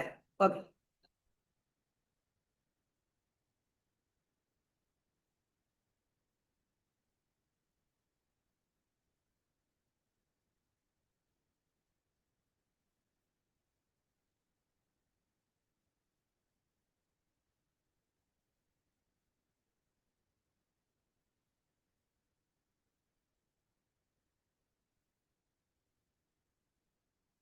இப்போ அடுத்தது பாருங்க, ஸ்ட்ரெஸ். வெறுமனே இந்த ஸ்ட்ரெஸ்ஸோட டெஃபினிஷன்லாம் ஜேடிஓ எக்ஸாம்லாம் அப்படியே வந்துடும். ஸ்ட்ரெஸ்ஸோட டெஃபினிஷனு, ஸ்ட்ரெஸ்ஸோட யூனிட். அப்போ இந்த ஸ்ட்ரெஸ் அப்படின்னால என்ன சொல்றோம்? இந்த internal resistance offered by a body. Load apply பண்றோம். லோடு அப்ளை பண்ண உடனே நமக்கு டிஃபார்மேஷன் ஆகாது. அது ஒரு ரெசிஸ்டன்ஸை ஆஃபர் பண்ணும். அதுதான் நம்ம ஸ்ட்ரெஸ்னே சொல்லுவோம். இந்த internal resistance offered by a body against டிஃபார்மேஷனை தான் நம்ம ஸ்ட்ரெஸ் அப்படின்னு சொல்றோம். அப்போ ஸ்ட்ரெஸ்ஸோட யூனிட், ஸ்ட்ரெஸ்ஸுங்கிறது அப்போ லோடு பை ஏரியா. இப்போ லோடோட யூனிட் நம்ம என்னெல்லாம் சொல்லிக்கலாம்? நியூட்டன் சொல்லலாம், கிலோ நியூட்டன் சொல்லலாம். சரிங்களாங்க? அப்போ நியூட்டன் பெர் மீட்டர் ஸ்கொயரு, இல்லை kilo newton per metre square, இல்லை நியூட்டன் பெர் எம்எம் ஸ்கொயரு, இப்படி என்ன யூனிட் வேணாலும் ஸ்ட்ரெஸ் இருக்கலாம். இங்கே லோடு பை ஏரியா அப்படிங்கிறதுனால நம்ம ப்ரெஷர்னு சொல்லலாம். லோடு பை ஏரியாங்கிறதுனால நம்ம என்ன சொல்லலாம்? ப்ரெஷர் அப்படின்னு ஸ்ட்ரெஸ்ஸை சொல்ல முடியும். அப்போ அதனால ஸ்ட்ரெஸ்ஸை நம்ம எப்படின்னு சொல்லிக்கலாம் அப்படின்னாங்க, பாஸ்கல். ஸ்ட்ரெஸ்ஸோட யூனிட்டு நம்ம என்ன யூனிட்லேயே சொல்லிக்கலாம், பாஸ்கல். அது என்ன ஆச்சு? அது மாதிரி ஸ்ட்ரெஸ்ஸோட 2 காம்பனண்ட்டாக நம்ம பிரிக்கிறோம். ஸ்ட்ரெஸ்ஸை வந்து பார்த்தா நார்மல் ஸ்ட்ரெஸ்ஸு, ஷியர். நார்மலில் 2 காம்பனண்ட் இருக்கு. ஒன்று டைரக்ட், இன்னொன்று இன்டைரக்ட். அப்போ எதெல்லாம் நம்ம டைரக்ட்னு சொல்கிறோம்? ஒரு எலமெண்ட்ல டைரக்டாக டென்ஷன் ஃபோர்ஸு, கம்ப்ரெஷன் ஃபோர்ஸ் இருக்கிறத நான் டைரக்ட் ஸ்ட்ரெஸ்ன்னு சொல்கிறேன். அதே இது எதை நான் இன்டைரக்ட்னு சொல்கிறேன்? ஒரு மொமெண்ட்னால பெண்டிங்காக வரக்கூடிய பெண்டிங் ஸ்ட்ரெஸ்ஸு, ஃப்ளெக்சுரலாக நான் என்ன சொல்கிறேன்? இன்டைரக்ட். நம்மளோட ஏயில் அப்படியே கொஷின் இருக்கும். ஸோ எது இன்டைரக்ட் ஸ்ட்ரெஸ்ஸு, என்னோட பெண்டிங் ஸ்ட்ரெஸ்ஸுங்கிற என்ன டைப் ஆஃப் ஸ்ட்ரெஸ்ஸுன்னு சொல்லி நம்ம ஏயிலே கொஸ்டின் இருக்கு. ஸோ அதுக்காக தான் இந்த ஒரு கிளாசிஃபிகேஷன் கொடுத்துருப்பேன். அப்போ ஸ்ட்ரெஸ்ஸில் 2 காம்பனண்ட்டு, ஒன்று நார்மல், இன்னொன்று ஷியர். நார்மலில் 2 component, direct stress, indirect. Direct நான் எதை சொல்கிறேன்? நார்மல் லோடு பை ஏரியாவை தான் நம்ம அது டென்ஷனாக இருக்கலாம், இல்லை கம்ப்ரெஷனாக இருக்கலாம். இதை நான் டைரக்ட் ஸ்ட்ரெஸ்ன்னு சொல்கிறேன். அப்போ இன்டைரக்ட் ஸ்ட்ரெஸ்ன்னு வரும்போது எனக்கு எம் பை இசட் மொமெண்ட்னால இன்டியூஸ் ஆகக்கூடியதை நான் வந்து இன்டைரக்ட் ஸ்ட்ரெஸ்ன்னு சொல்கிறேன். அதே இதுங்க ஷியர்லேயும் இப்போ 2 கேட்டகரி. ஷியர்னால வரக்கூடிய ஸ்ட்ரெஸ்ஸையும் நான் 2 கேட்டகரியாக பிரிக்கிறேன். ஒன்று டைரக்ட், இன்னொன்று இன்டைரக்ட். டைரக்ட்டுங்க, இன்னொன்று இன்டைரக்ட். அப்போ டைரக்ட்ல நான் என்ன பார்க்குறேன்? டேஞ்சென்ஷியல் ஃபோர்ஸ் பர் யூனிட் ஏரியான்னு சொல்கிறேன். நம்ம சாதாரண பார்த்தா ஷியர் ஸ்ட்ரெஸ். நம்ம லாஸ்ட் இந்த கிளாஸில் ஸ்டார்டிங்கில் பார்த்தோம் ஷியர் ஸ்ட்ரெஸ். அதை தான் நம்ம டேஞ்சென்ஷியல் ஃபோர்ஸ் பர் யூனிட் ஏரியாவை தான் நான் ஷியர் ஸ்ட்ரெஸ்ன்னு சொல்கிறேன். நம்ம இன்னைக்கு 2வதாக பார்த்தோம் டார்ஷன். அது எனக்கு இன்டைரக்ட் ஸ்ட்ரெஸ். அப்போ ஒருவேளை இன்டைரக்ட் ஷியர் ஸ்ட்ரெஸ்ஸுக்கு எக்ஸாம்பிள் அப்படின்னு சொல்லி கேட்டாங்கன்னா அது டார்ஷன். சரிங்களாங்க? அப்போ இந்த நார்மல் ஷியர் ஸ்ட்ரெஸ்ஸை 2 காம்பனண்ட்டாக பிரிக்கிறோங்கிறது டெஸ்ட்டு கொஞ்சம் பார்த்து வச்சுக்கோங்க. ஏன்னா டைரக்ட் இன்டைரக்ட். ஸோ இதில் இருந்தும் நம்ம கொஸ்டின் செஞ்சுருக்கு வந்துருக்கு. சரிங்களாங்க? அதே மாதிரிங்க ஸ்ட்ரெயின். ஸ்ட்ரெயினை நம்ம என்ன சொல்கிறோம்? Change in length per unit length. Change in length பாருங்க, ஒரிஜினல் லென்த். ஸ்ட்ரெயினுக்கு யூனிட் உண்டானா நோ யூனிட். ஏன்னா del L by L. Del L by L அதை நம்ம பார்க்க போகிறோம். அப்போ ஸ்ட்ரெயின்லையும் பாருங்க என்னென்ன டைப் ஆஃப் ஸ்ட்ரெயின்லாம் இருக்குது அப்படின்னாங்க. டைரக்ட் ஸ்ட்ரெயின் சொல்லலாம், இல்லைனா அதை லாங்கிடியூடினல் ஸ்ட்ரெயின் சொல்லலாம், இல்லைனா லீனியர் ஸ்ட்ரெயின் சொல்லலாம், இல்லை ஆக்சியல் ஸ்ட்ரெயின். அப்போ சாதாரண டெல் எல் பை எல்ல நம்ம 4 டிஃப்ரெண்ட் டேர்மில் கேட்கலாம் எக்ஸாம். டைரக்ட்னு கேட்டாலும் சரி, லாங்கிடியூடினல். ஏன்னா லோடு அப்ளை பண்ணும்போது எனக்கு அந்த டைரக்ஷன் மட்டும்தான் லென்த் எனக்கு இன்க்ரீஸ் ஆகுது. ஒரு என்னோட நேச்சர் ஆஃப் ஃபோர்ஸு டென்ஷனாக இருந்துச்சுன்னா என்னோட லென்த்து அந்த டைரக்ஷன் எனக்கு இன்க்ரீஸ் ஆக போகுது. அதே இது என்னோட கம்ப்ரெஷனாக இருந்துச்சுன்னா என்னோட லென்த்து டிக்ரீஸ் ஆக போகுது. அதனால சம்டைம் ப்ளஸ் மைனஸ்லையும் இண்டிகேட் பண்ணியிருப்பாங்க. அப்போ கம்ப்ரெஷனுக்கு ஏரியா குறையுது, அதனால மைனஸ் அப்படின்னு சொல்லியும் போட்டிருப்பாங்க. அப்போ என்னோட டைரக்ட்னு சொல்லலாம், லாங்கிடியூட் சொல்லிக்கலாம், லீனியர்னு சொல்லிக்கலாம், ஆக்சில். அதே மாதிரி லேட்ரல். அப்போ லோடு நான் அப்ளை பண்ணும்போது லோடுக்கு பெர்பெண்டிகுலர் டைரக்ஷனில் எனக்கு டைமென்ஷன் என்ன ஆகுனாங்க? ரிடக்ஷன் ஆகும். அதுதான் நான் லேட்ரல் ஸ்ட்ரெயின் அப்படின்னு சொல்கிறேன். லேட்ரல் ஸ்ட்ரெயின் நம்ம சொல்கிறோம்.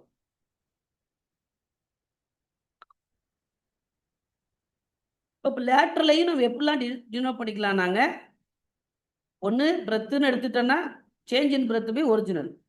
ஒருவேளை டெப்த்துன்னு எடுத்துக்கிட்டோன்னா change in depth by original depth. ஒருவேளை நான் டயாமீட்டருக்கு கேட்காங்கன்னா அப்போ சேஞ்ச் இன் டயாபி ஒரிஜினல் டயா. அப்போ இந்த லேட்ரல் ஸ்டெயினில் இந்த 3 டேமையும் நீங்கள் என்ன செஞ்சுக்க ஞாபகம் வச்சுக்கணும். அதே மாதிரி சிஎஸ் ஸ்டெயின். அப்போ சிஎஸ் ஸ்டெயின் அப்படின்னாலே என்னோட ஆங்குலர் டிஃபார்மேஷன் டிஸ்டார்ஷன் சொல்லுவாங்க. அப்போ என்னோட சிஎஸ் ஸ்டெயினுக்கு நான் என்ன சொல்கிறேன், இந்த டயக்ராமில் பாருங்கள், என்னோட இதுதான் பை, இதை தான் நான் சிஎஸ் ஸ்டெயின் சொல்கிறேன். இதை பையின்னு சொல்லலாம், இல்லை டேன் பையின்னு சொல்லணும். அப்போ CS strain is denoted as tan phi. அதை உங்கள் மைண்டில் வச்சுக்கணும். அப்போ டேன் பையின்னு வரும்போது நம்ம என்ன சொல்கிறோம் அப்படின்னாங்க, ஆப்போசிட் பை அட்ஜசன்ட். அப்போ B dash divide by AB. கடைசியாங்க வால்யூமெட்ரிக் ஸ்டெயின். வால்யூமெட்ரிக் ஸ்டெயினுங்கிறது change in volume by original volume in terms of Poisson ரேஷியோவில் கேட்டாங்கன்னா இந்த ஒரு ஃபார்முலாவே ஞாபகம் வச்சுங்க. சில எக்ஸாமில் வால்யூமெட்ரிக் ஸ்டெயின் இப்படியும் வந்துடும். Del by L into 1 - 2 mu. Del by L into 1 - 2 mu. இதையும் சேர்த்து உங்கள் மைண்டில் வச்சுங்க. சரிங்களாங்க. அடுத்தது ஹூக்ஸ்லாம் நமக்கு தெரியும், stress directly proportional to strain.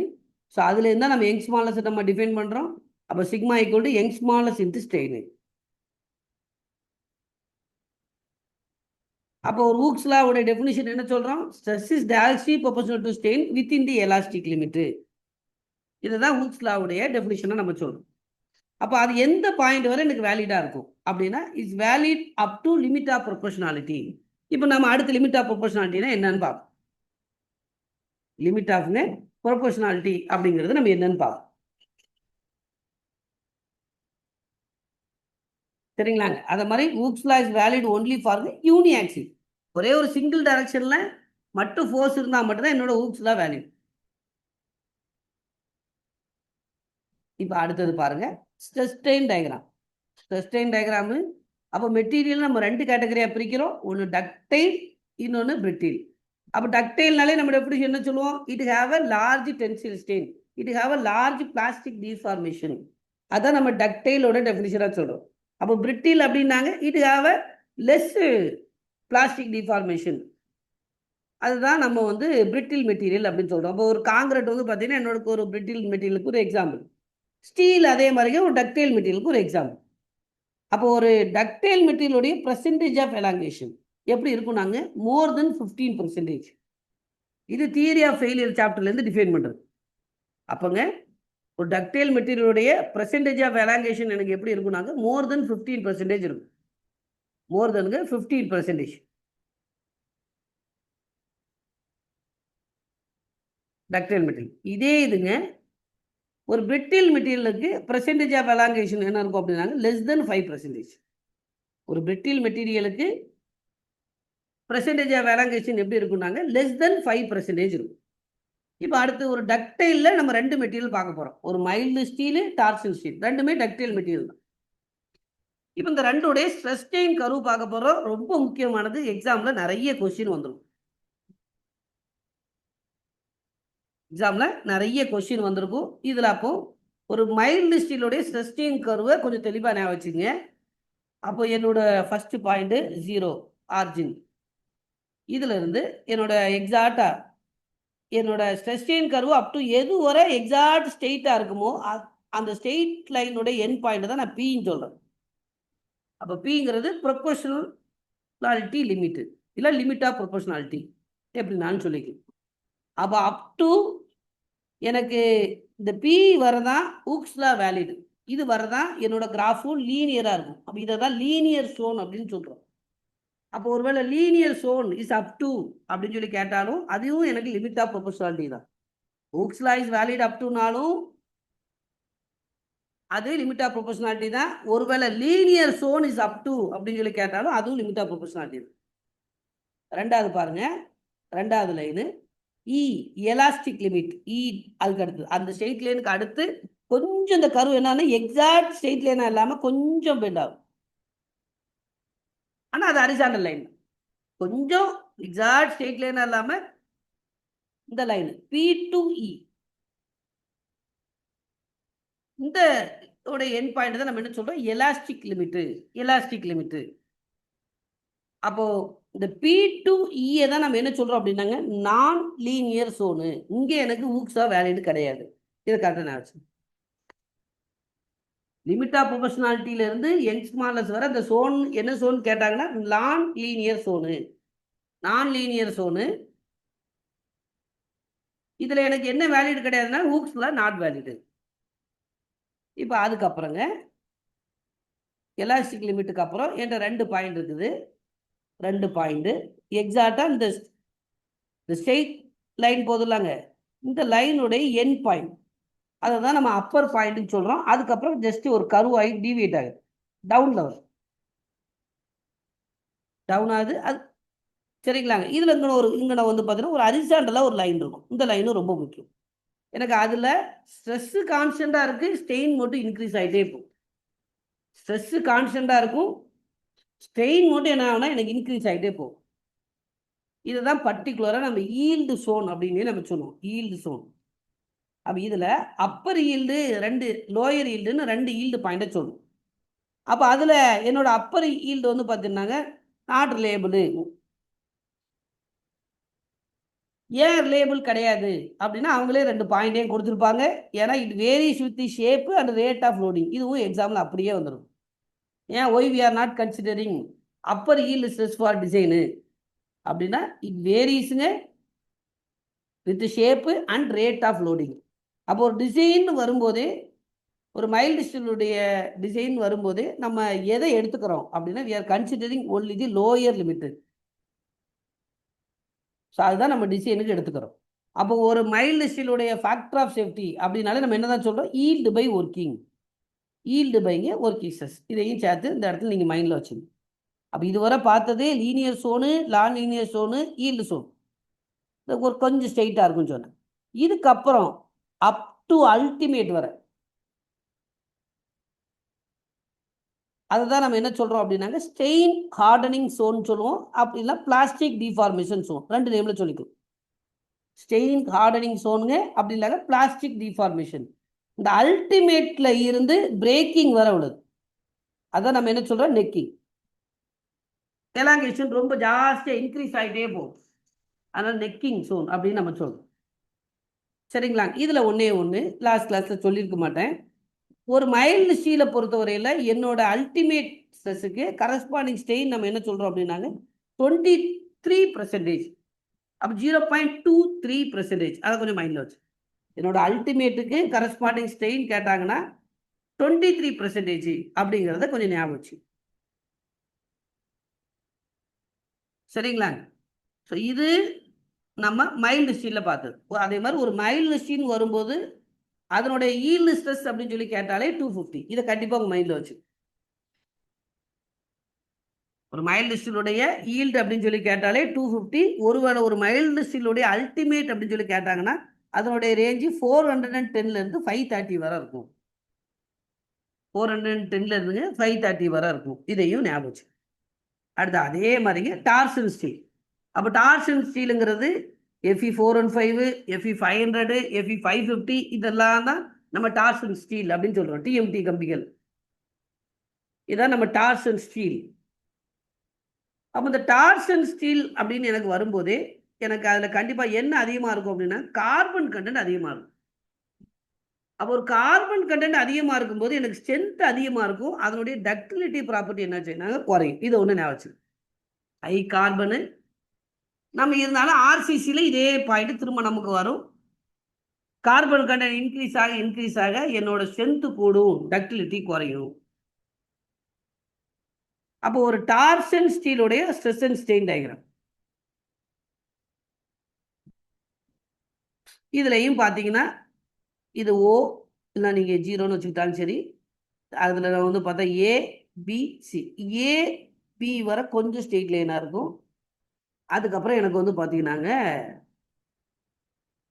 Curve வந்து டிவியேட் ஆகும் அதுல இருந்து. அப்போ இதுலையும் ஒருவேளை linear zone, non linear zone, strain hardening zone கேட்கலாம் டார்சன் ஸ்டீலுக்கு. அப்போ இதை கொஞ்சம் நோட் பண்ணி வச்சுங்க. இந்த O to A இதுதான் லீனியர். அப்போ ஒருவேளை எனக்கு டார்சன் ஸ்டீலில் என்னோட ஹூக்ஸ்லாம் எது வர வேலிடு அப்படின்னா அதான் லீனியர் எலாஸ்டிக் ஜோன் வர. அப்போ இந்த A to B அதை தான் நான் நான் லீனியர் எலாஸ்டிக் ஜோன் சொல்கிறேன். B to C என்னோட ஸ்டெயின் ஹார்டனிங் ஜோன். சரிங்களாங்க. அப்போ நான் டார்சன் ஸ்டீல் வரும்போது நம்ம என்ன பர்டிகுலராக ஒரு ஸ்பெசிஃபிக்காக ஒரு பாயிண்ட் பார்த்துருப்போம். இதுக்கு ஈல்டு ஸ்ட்ரெஸ் உண்டு, ஆனால் எங்கே இருக்குன்னு தெரியாது எக்ஸாக்டா. அதுக்காக நம்ம என்ன மெத்தட் யூஸ் பண்ணுறோன்னு பார்த்துருப்போம், ஆஃப்செட் மெத்தடு. அப்போ ஆஃப்செட் மெத்தடில் நம்ம என்ன அஷ்யூம் பண்ணுறோம், என்னோட ஸ்ட்ரெயின் 0.2% அஷ்யூம் பண்ணுறோம். அந்த 0.2%ங்கிறது அப்போ 0.002. அதுல இருந்து என்னோட சஸ்டெயின் கர்வுக்கு நான் பேரலா ஒரு லைன் வரைகிறேன். இந்த லைனு எங்க டச் பண்ணுதோ அதுதான் என்னோட ஈல்டு. அப்போ இந்த 0.2% நம்ம ஸ்ட்ரெயின் அஷ்யூம் பண்றோம்ல, அதுக்கு என்ன பேர் அப்படின்னாங்க ரெசிடுவல் ஸ்ட்ரெயின். அதை ஞாபகம். 0.2% நம்ம ஸ்ட்ரெயின் அஷ்யூம் பண்றோம். அதுதான் நம்ம என்ன சொல்றோம்னாங்க ரெசிடுவல் ஸ்ட்ரெயின். சரிங்களாங்க. இந்த டார்சன் ஸ்கீலை பொறுத்தவரையில ஈல்டு ஸ்ட்ரெஸ்ன்னு சொல்லலாம், அப்படி இல்லை இந்த ப்ரூஃப் ஸ்ட்ரெஸ்ன்னு சொல்லிக்கலாம். ப்ரூஃப் ஸ்ட்ரெஸ், ப்ரூஃப் ஸ்ட்ரெஸ் ஏற்கனவே ப்ரூஃப் ஸ்ட்ரெஸ் டெஃபினிஷன் பார்த்துருப்போம். It's corresponding the stress corresponding to permanent set அப்படின்னு சொல்லி நம்ம பார்த்துருப்போம். சரிங்களாங்க. இது ரெண்டையும் சேர்த்து ஞாபகம் வச்சுங்க. அடுத்தது பாருங்க, நாமினல் சஸ்டெயின் கர்வ் அப்படிங்கிறது நாமினல் சஸ்டெயின் கர்வ். அப்போ ஒரு சஸ்டெயின் கர்வ் வரைகிறோம், இதில் ரெண்டு சஸ்டெயின் கர்வ் சொல்கிறோம். ஒன்று நாமினல் சஸ்டெயின் கர்வ், இன்னொன்று ட்ரூ. அப்போ இந்த நாமினலை பொறுத்தவரை எண்ணுக்கு அடுத்த லெட்ரு ஓ. அப்போ இது ஒரிஜினல் ஏரியாவை பேஸ் பண்ணி சஸ்டெயின் கர்வ் வரைஞ்சோன்னா அது நாமினல் சஸ்டெயின் கர்வ். அதாவது இப்போ ஒரு ஸ்டீல் ராடுக்கு சஸ்டெயின் கர்வ் வரையணும், வெறும் π/4 டயா ஸ்கொயர், அது ஒரிஜினல் ஏரியா, அதை நம்ம நாமினல் சொல்கிறோம். ட்ரூன்னு வரும்போது ஒரு சஸ்டெயின் கர்வ் லோட் பண்ணும்போது எனக்கு மேபி டயா என்ன ஆகுனாங்க ரெடியூஸ் ஆகும். அப்போ அதுக்கு வரைஞ்சா ஆக்சுவல் ஏரியாவை எடுத்து வரைஞ்சா அதுதான் நம்ம ட்ரூ சஸ்டெயின் கர்வ்னு சொல்றோம். True sustain curve.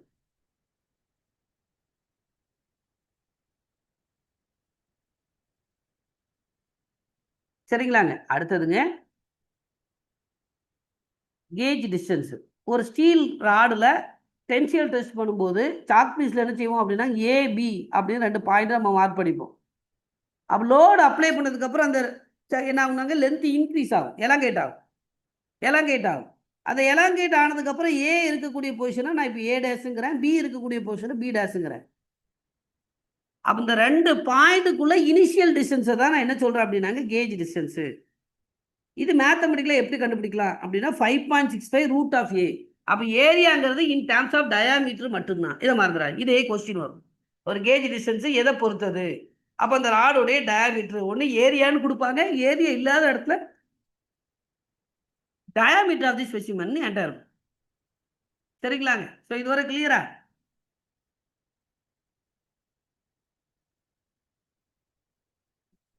நான் அந்த ஸ்ட்ரெஸ்டிங் சாப்டரில் மீதி உள்ளது நம்ம பழைய நோட்ஸ்ல இருந்து சொல்கிறேன். நான் திரும்ப புதுசாக எழுதுனதை இந்த கிளாஸ் முடிச்சுட்டு அப்லோட் பண்ணுறேன்.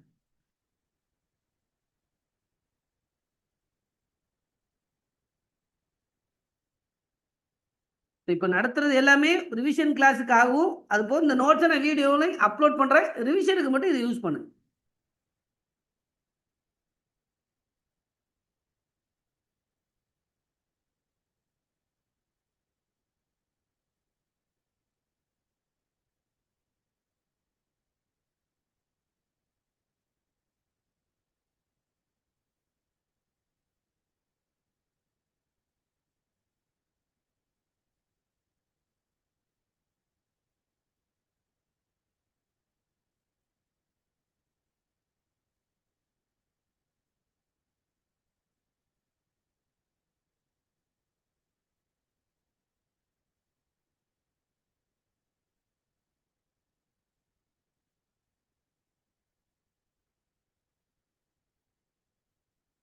சரிங்களாங்க. இதில் அது போக வந்து பார்த்தீங்கன்னாக்க ஒரு மெக்கானிக்கல் ப்ராப்பர்ட்டியில் நம்ம நிறைய டெஃபினிஷன் பார்த்துருப்போம். இந்த ஷார்ட் நோட்ஸில் மெயினாக ஒரு 2 டெஃபினிஷனை மட்டும் ஸ்பெசிஃபிக்காக எழுதியிருப்பேன். இது ரிப்பீட்டடாக வந்திருக்கும். ஸோ டக்டிலிட்டியும் மேலபிலிட்டியும். அப்போது ஒரு டென்சைல் ஃபோர்ஸ் உடைய பிளாஸ்டிக் ரெஸ்பான்ஸை நம்ம டக்டிலிட்டின்னு சொல்கிறோம். ஒரு கம்ப்ரசிவ் ஃபோர்ஸ் உடைய பிளாஸ்டிக் ரெஸ்பான்ஸ் மேலபிலிட்டின்னு சொல்கிறோம். ஸோ இந்த ரெண்டையும் நான் வச்சுக்கேன். டக்டிலிட்டி மேலபிலிட்டி ரெண்டு முக்கியம். எக்ஸாம்லேயும் ரிப்பீட்டடாக திரும்ப திரும்ப திரும்ப திரும்ப சில கேள்விகள் என்ன செஞ்சுருப்பாங்க, கேட்டிருப்பாங்க. ஸோ இந்த ரெண்டை மட்டும் கொஞ்சம் ஸ்பெசிஃபிக்காக நீங்கள் என்ன செஞ்சீங்க, ஞாபகம் வச்சுங்க. அடுத்தது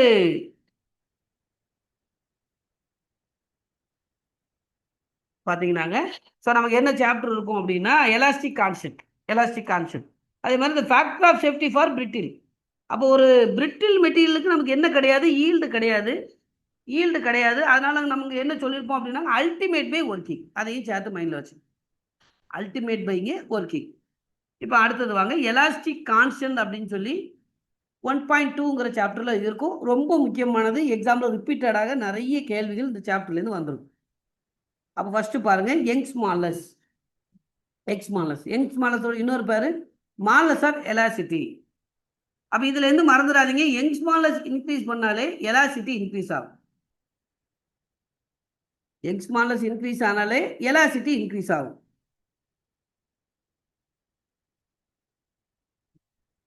சரிங்களாங்க. அதே மாதிரிங்க பாய்சான் ரேஷியோ இன்க்ரீஸ் ஆனால் டக்டிலிட்டி எனக்கு கூடும். இந்த ரெண்டையும் சேர்த்து ஒரே இடத்துல ஞாபகம்.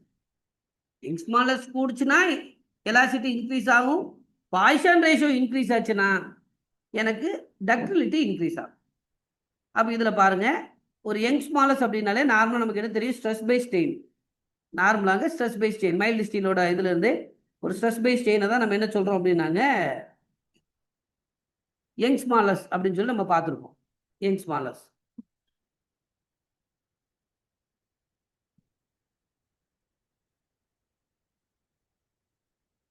அதே மாதிரிங்க ஷியர் மாலஸ். அப்போ ஷியர் மாலஸ்ன்னு சொல்ல இல்லை மாலஸ் ஆஃப் ரிஜிடிட்டி. அப்போ சிஎஸ் ஸ்ட்ரெஸ் பை சிஎஸ்டின்னு சொல்கிறோம். சிஎஸ் ஸ்ட்ரெஸ் பைங்க சிஎஸ்டி. அப்போ இந்த ஷியர் மாலஸை மட்டும் நம்ம எப்படிலாம் டினோட் பண்ணுறோம், இது மட்டும் 3 லெட்டரில் டினோட் பண்ணுறோம். ஒன்று சி, இல்லைனா என்னு, இல்லைனா ஜி. சிஇ, என்னு, ஜி, இந்த 3 லெட்டரில் நம்ம என்ன செஞ்சுக்கலாம் அப்படின்னாங்க இதை டினோட் பண்ணிக்கலாம். CE, N, G.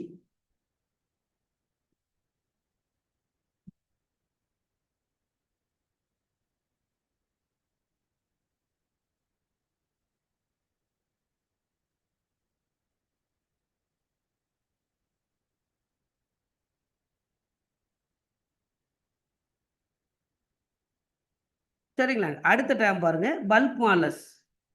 பல்க் மாலஸ்ங்கிறதுங்க direct stress by volumetric strain. Direct stress பைங்க வால்யூமெட்ரிக் ஸ்ட்ரெயின், இதுதான் நம்ம பல்க் மாலஸ்ங்கிறோம்.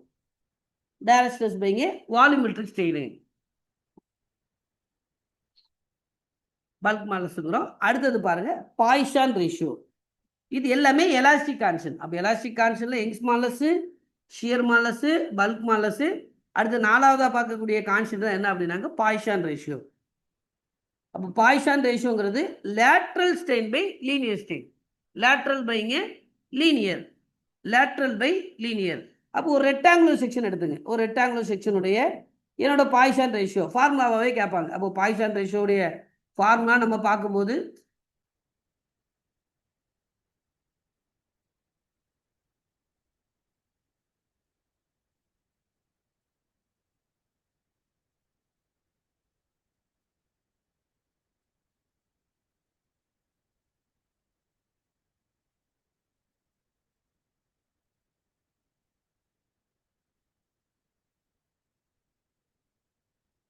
அப்போ ஒரு பாய்சான் ரேஷியோடைய ஒரு ரெக்டாங்குலர் செக்ஷனுக்கு ஃபார்முலாவாக சொல்லும்போது நம்ம என்ன சொல்கிறோம், லேட்ரல் பை லீனியர்.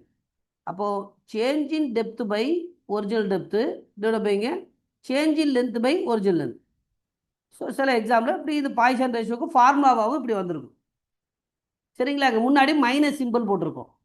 ஏன்னா லோடு அப்ளை பண்ணும்போது லோடு அப்ளை பண்ணக்கூடிய டைரக்ஷன் லென்த் எனக்கு இன்க்ரீஸ் ஆகுது, இன்னொரு டைமென்ஷன் எனக்கு ரிடியூஸ் ஆகுது. அதனால இந்த மைனஸ் அப்படிங்கிறது indicate only the reduction in dimension அப்படிங்கிறது மட்டும் ஞாபகம் வச்சுங்க. இப்போ இந்த பாய்சான் ரேஷியோடைய ரேஞ்சு நம்ம நோட்ஸில் பார்த்தீங்கன்னாலும் 0 to 0.5 தான் கொடுத்துருப்பாங்க. ஆனால் நம்ம ஏஇ எக்ஸாமில் பார்த்தீங்கன்னா சில எக்ஸாமில் இந்த ரேஞ்ச் ஆஃப் பாய்சான் ரேஷியோக்கு என்ன ஆன்சர் கீழே இருக்கும் அப்படின்னா -1 to 0.5 இருக்கும். இதை கரெக்டாக கொஞ்சம் ஞாபகம் வச்சுக்கோங்க. -1ல இருந்துங்க 0.5 வரை இருக்கும். அப்போது ஒரு பாய்சான் ரேஷியோடைய லீஸ்ட் வேல்யூ அப்படின்னு சொல்லி கேட்டால் 0 அடிச்சிடாதீங்க. அப்போ -1 to 0.5. ஒருவேளை இந்த ப்ராக்டிக்கல் வேல்யூ ஆஃப் பாய்சான் ரேஷியோன்னு கேட்டாங்கன்னா அதுக்கு 0.0 to 0.5. இந்த ரெண்டே கரெக்டாக ஞாபகம் வச்சுங்க. நம்ம ஏஇ கொஸ்டினில் காமனாக இந்த ரேஞ்ச் ஆஃப் பாய்சான் ரேஷியோன்னு கேட்டாங்கன்னா -1 to 0.5. ஒருவேளை the practical value of Poisson ratio கேட்டாங்கன்னா 0 to 0.5. இந்த ரெண்டை கரெக்டாக ஞாபகம் வச்சுங்க. ரொம்ப முக்கியமானது நம்மளோட ஏஇ கொஸ்டின்ல இருக்கு. அதே மாதிரி the relation between shear modulus, Young's modulus, bulk modulus, Poisson ratio. இதில் இந்த முதல் 3 ஃபார்முலாவுமே யங்ஸ் மாலஸ் ஈக்குவல் டு தான் படிக்கிறோம். அப்போ மீதி உள்ள ரைட் சைடில் உள்ள டேமை கரெக்டாக உங்கள் மைண்டில் வச்சு 2c இன்ட்டு 1 + v. 2 வாட்டி படிக்க ரொம்ப ஈஸியாக மைண்டில் வாங்க. 2c 1 + v, 3k 1 - 2v. அதே மாதிரி 9kc divide by 3k + c. அப்போ இந்த இதெல்லாமே நீங்கள் ஒன்றா எழுதி வச்சுக்கணும். 2c 1 + μ, 3k 1 - 2μ, 9kc divide by 3k + c. ஏன்னா எனக்கு லெஃப்ட் ஹேண்ட் சைடில் எல்லாமே யங்ஸ் மாலஸ். அப்போ 2c 1 + μ ஈக்குவல் டு 3k 1 - 2μ எழுதலாம். சில சம்ஸ் கேட்டிருப்பாங்க. அப்போ 3 ரிலேஷனு ரொம்ப முக்கியம். நம்மளோட ஏஇ எக்ஸாம்பிள் நிறைய டைம் திரும்ப திரும்ப இது வந்துருக்கு. அப்போ E equal to 2c 1 + μ, E equal to 3k 1 - 2μ, E equal to 9kc divide by 3k + c. கடைசி ஒன்னே ஒன்று மட்டும் பாய்சன் ரேஷியோவில் படிக்கிறோம். அப்போ μ equal to 3k - 2c divide by 6k + 2c. இங்கே பாருங்க, இங்கே படிக்கிறது 3k + c, இங்கே இருக்கிறது 3k - 2c. ரெண்டே கரெக்டாக உங்கள் மைண்டில் வச்சு. இங்கே இருக்கிற ரெண்டே குழப்பிடுவீங்க. இது 3k + c, அங்கே வரும்போது 3k - 2c divide by 6k + 2c.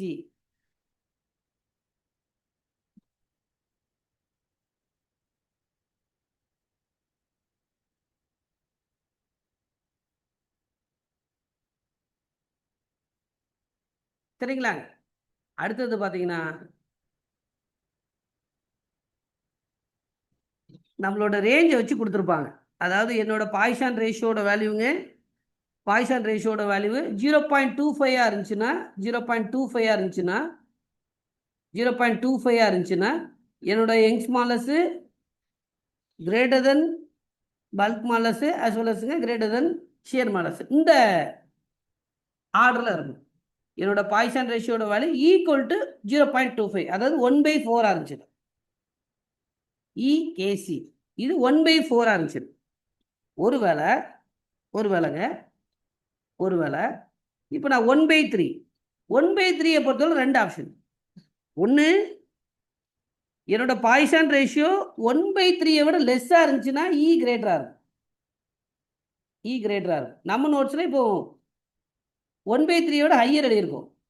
1/3 விட ஹையர் எழுதியிருக்கோம். ஹையர்னா கே அதிகமாக இருக்கும். ஒருவேளை 1/3 கிரேட்டராக இருந்துச்சுன்னா இ அதிகமாக இருக்கும். இந்த ரெண்டையும் சேர்த்து உங்கள் மைண்டில் வச்சுங்க. முக்கியமானது, இதுவும் சில எக்ஸாமில் வந்திருக்கும். அடுத்ததுங்க, number of elastic constant, number of independent elastic constant. அப்போ ஒரு ஐசோட்ரோபிக் மெட்டீரியலுக்கு number of independent elastic constant கேட்டாங்கன்னா 2, யங்ஸ் மாலஸும் பாய்சான் ரேஷியோ. ஒருவேளை ஒரு ஆர்த்தோட்ரோபிக் மெட்டீரியலுக்கு கேட்டாங்கன்னா நம்பர் ஆஃப் எலாஸ்டிக் கான்ஸ்டன்ட் எனக்கு 9. ஆனைசோட்ரோபிக் கேட்டாங்கன்னா நம்பர் வந்து பார்த்தீங்கன்னா எனக்கு 21. அப்போ 2, 9, 21. இதை உங்கள் மைண்டில் வச்சுக்க. இதுவும் சில எக்ஸாமில் அப்படியே வந்திருக்கும்.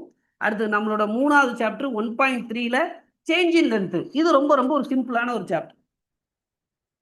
அப்போது ஒரு எலமெண்ட்டில் எனக்கு ஒரு எக்ஸ்டர்னல் லோடு பின்னு ஒரு எக்ஸ்டர்னல் லோடு அப்ளை ஆகும்போது இந்த எக்ஸ்டர்னல் லோடுனால வரக்கூடிய சேஞ்ச் இன் லென்த், அதை நம்ம என்ன சொல்கிறோம்? PL/AE. இது சாதாரண Young's modulus equal stress by ஸ்ட்ரெயின்லேருந்து வந்தது.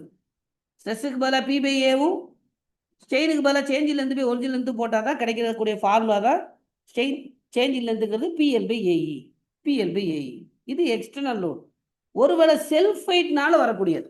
இதுவும் ரிப்பீட்டடாக கேட்பாங்க. ஒரு செல்ஃப் வெயிட்டில் ஒரு யூனிஃபார்ம் ராடுடைய செல்ஃப் வெயிட்னால வரக்கூடிய டிஃபார்மேஷன் கேட்டாங்கன்னா W × L/2AE. நமக்கு தெரியும்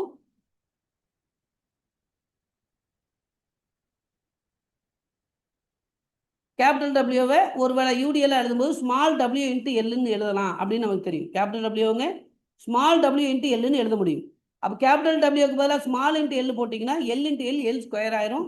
அப்போ W_L²/2E. இதை ரெண்டையுமே சேர்த்து மைண்டில் வச்சு Wன்னு எழுதுனீங்கன்னா W × L/2AE, ஸ்மால் wன்னு எழுதுனீங்கன்னா ஸ்மால் WL²/2AE. இதை ஞாபகம் வச்சு.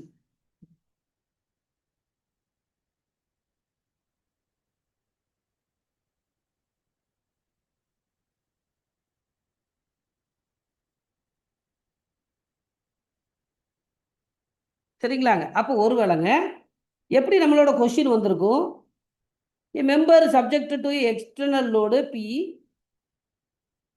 deformation including its self weight அப்படின்னு சொல்லி கேட்பாங்க.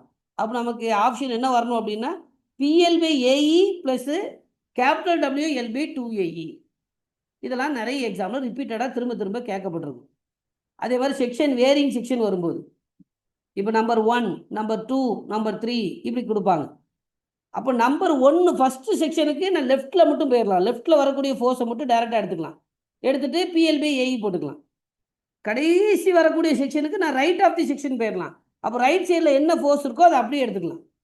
அது டென்சைல்லாம் ப்ளஸ் எடுத்துக்கணும், கம்ப்ரசிவ்லாம் மைனஸ் எடுத்துக்கணும். இன்பிட்வீன் வரும்போது மட்டும் ஏதாவது ஒரு சைடில் இருந்து ஒன்று லெஃப்ட் போகலாம் இல்லை ரைட்டு போகலாம். அது நேச்சர் ஆஃப் ஃபோர்ஸை பொறுத்து என்னுடைய நெட்டு ஃபோர்ஸ் கால்குலேட் பண்ணும்.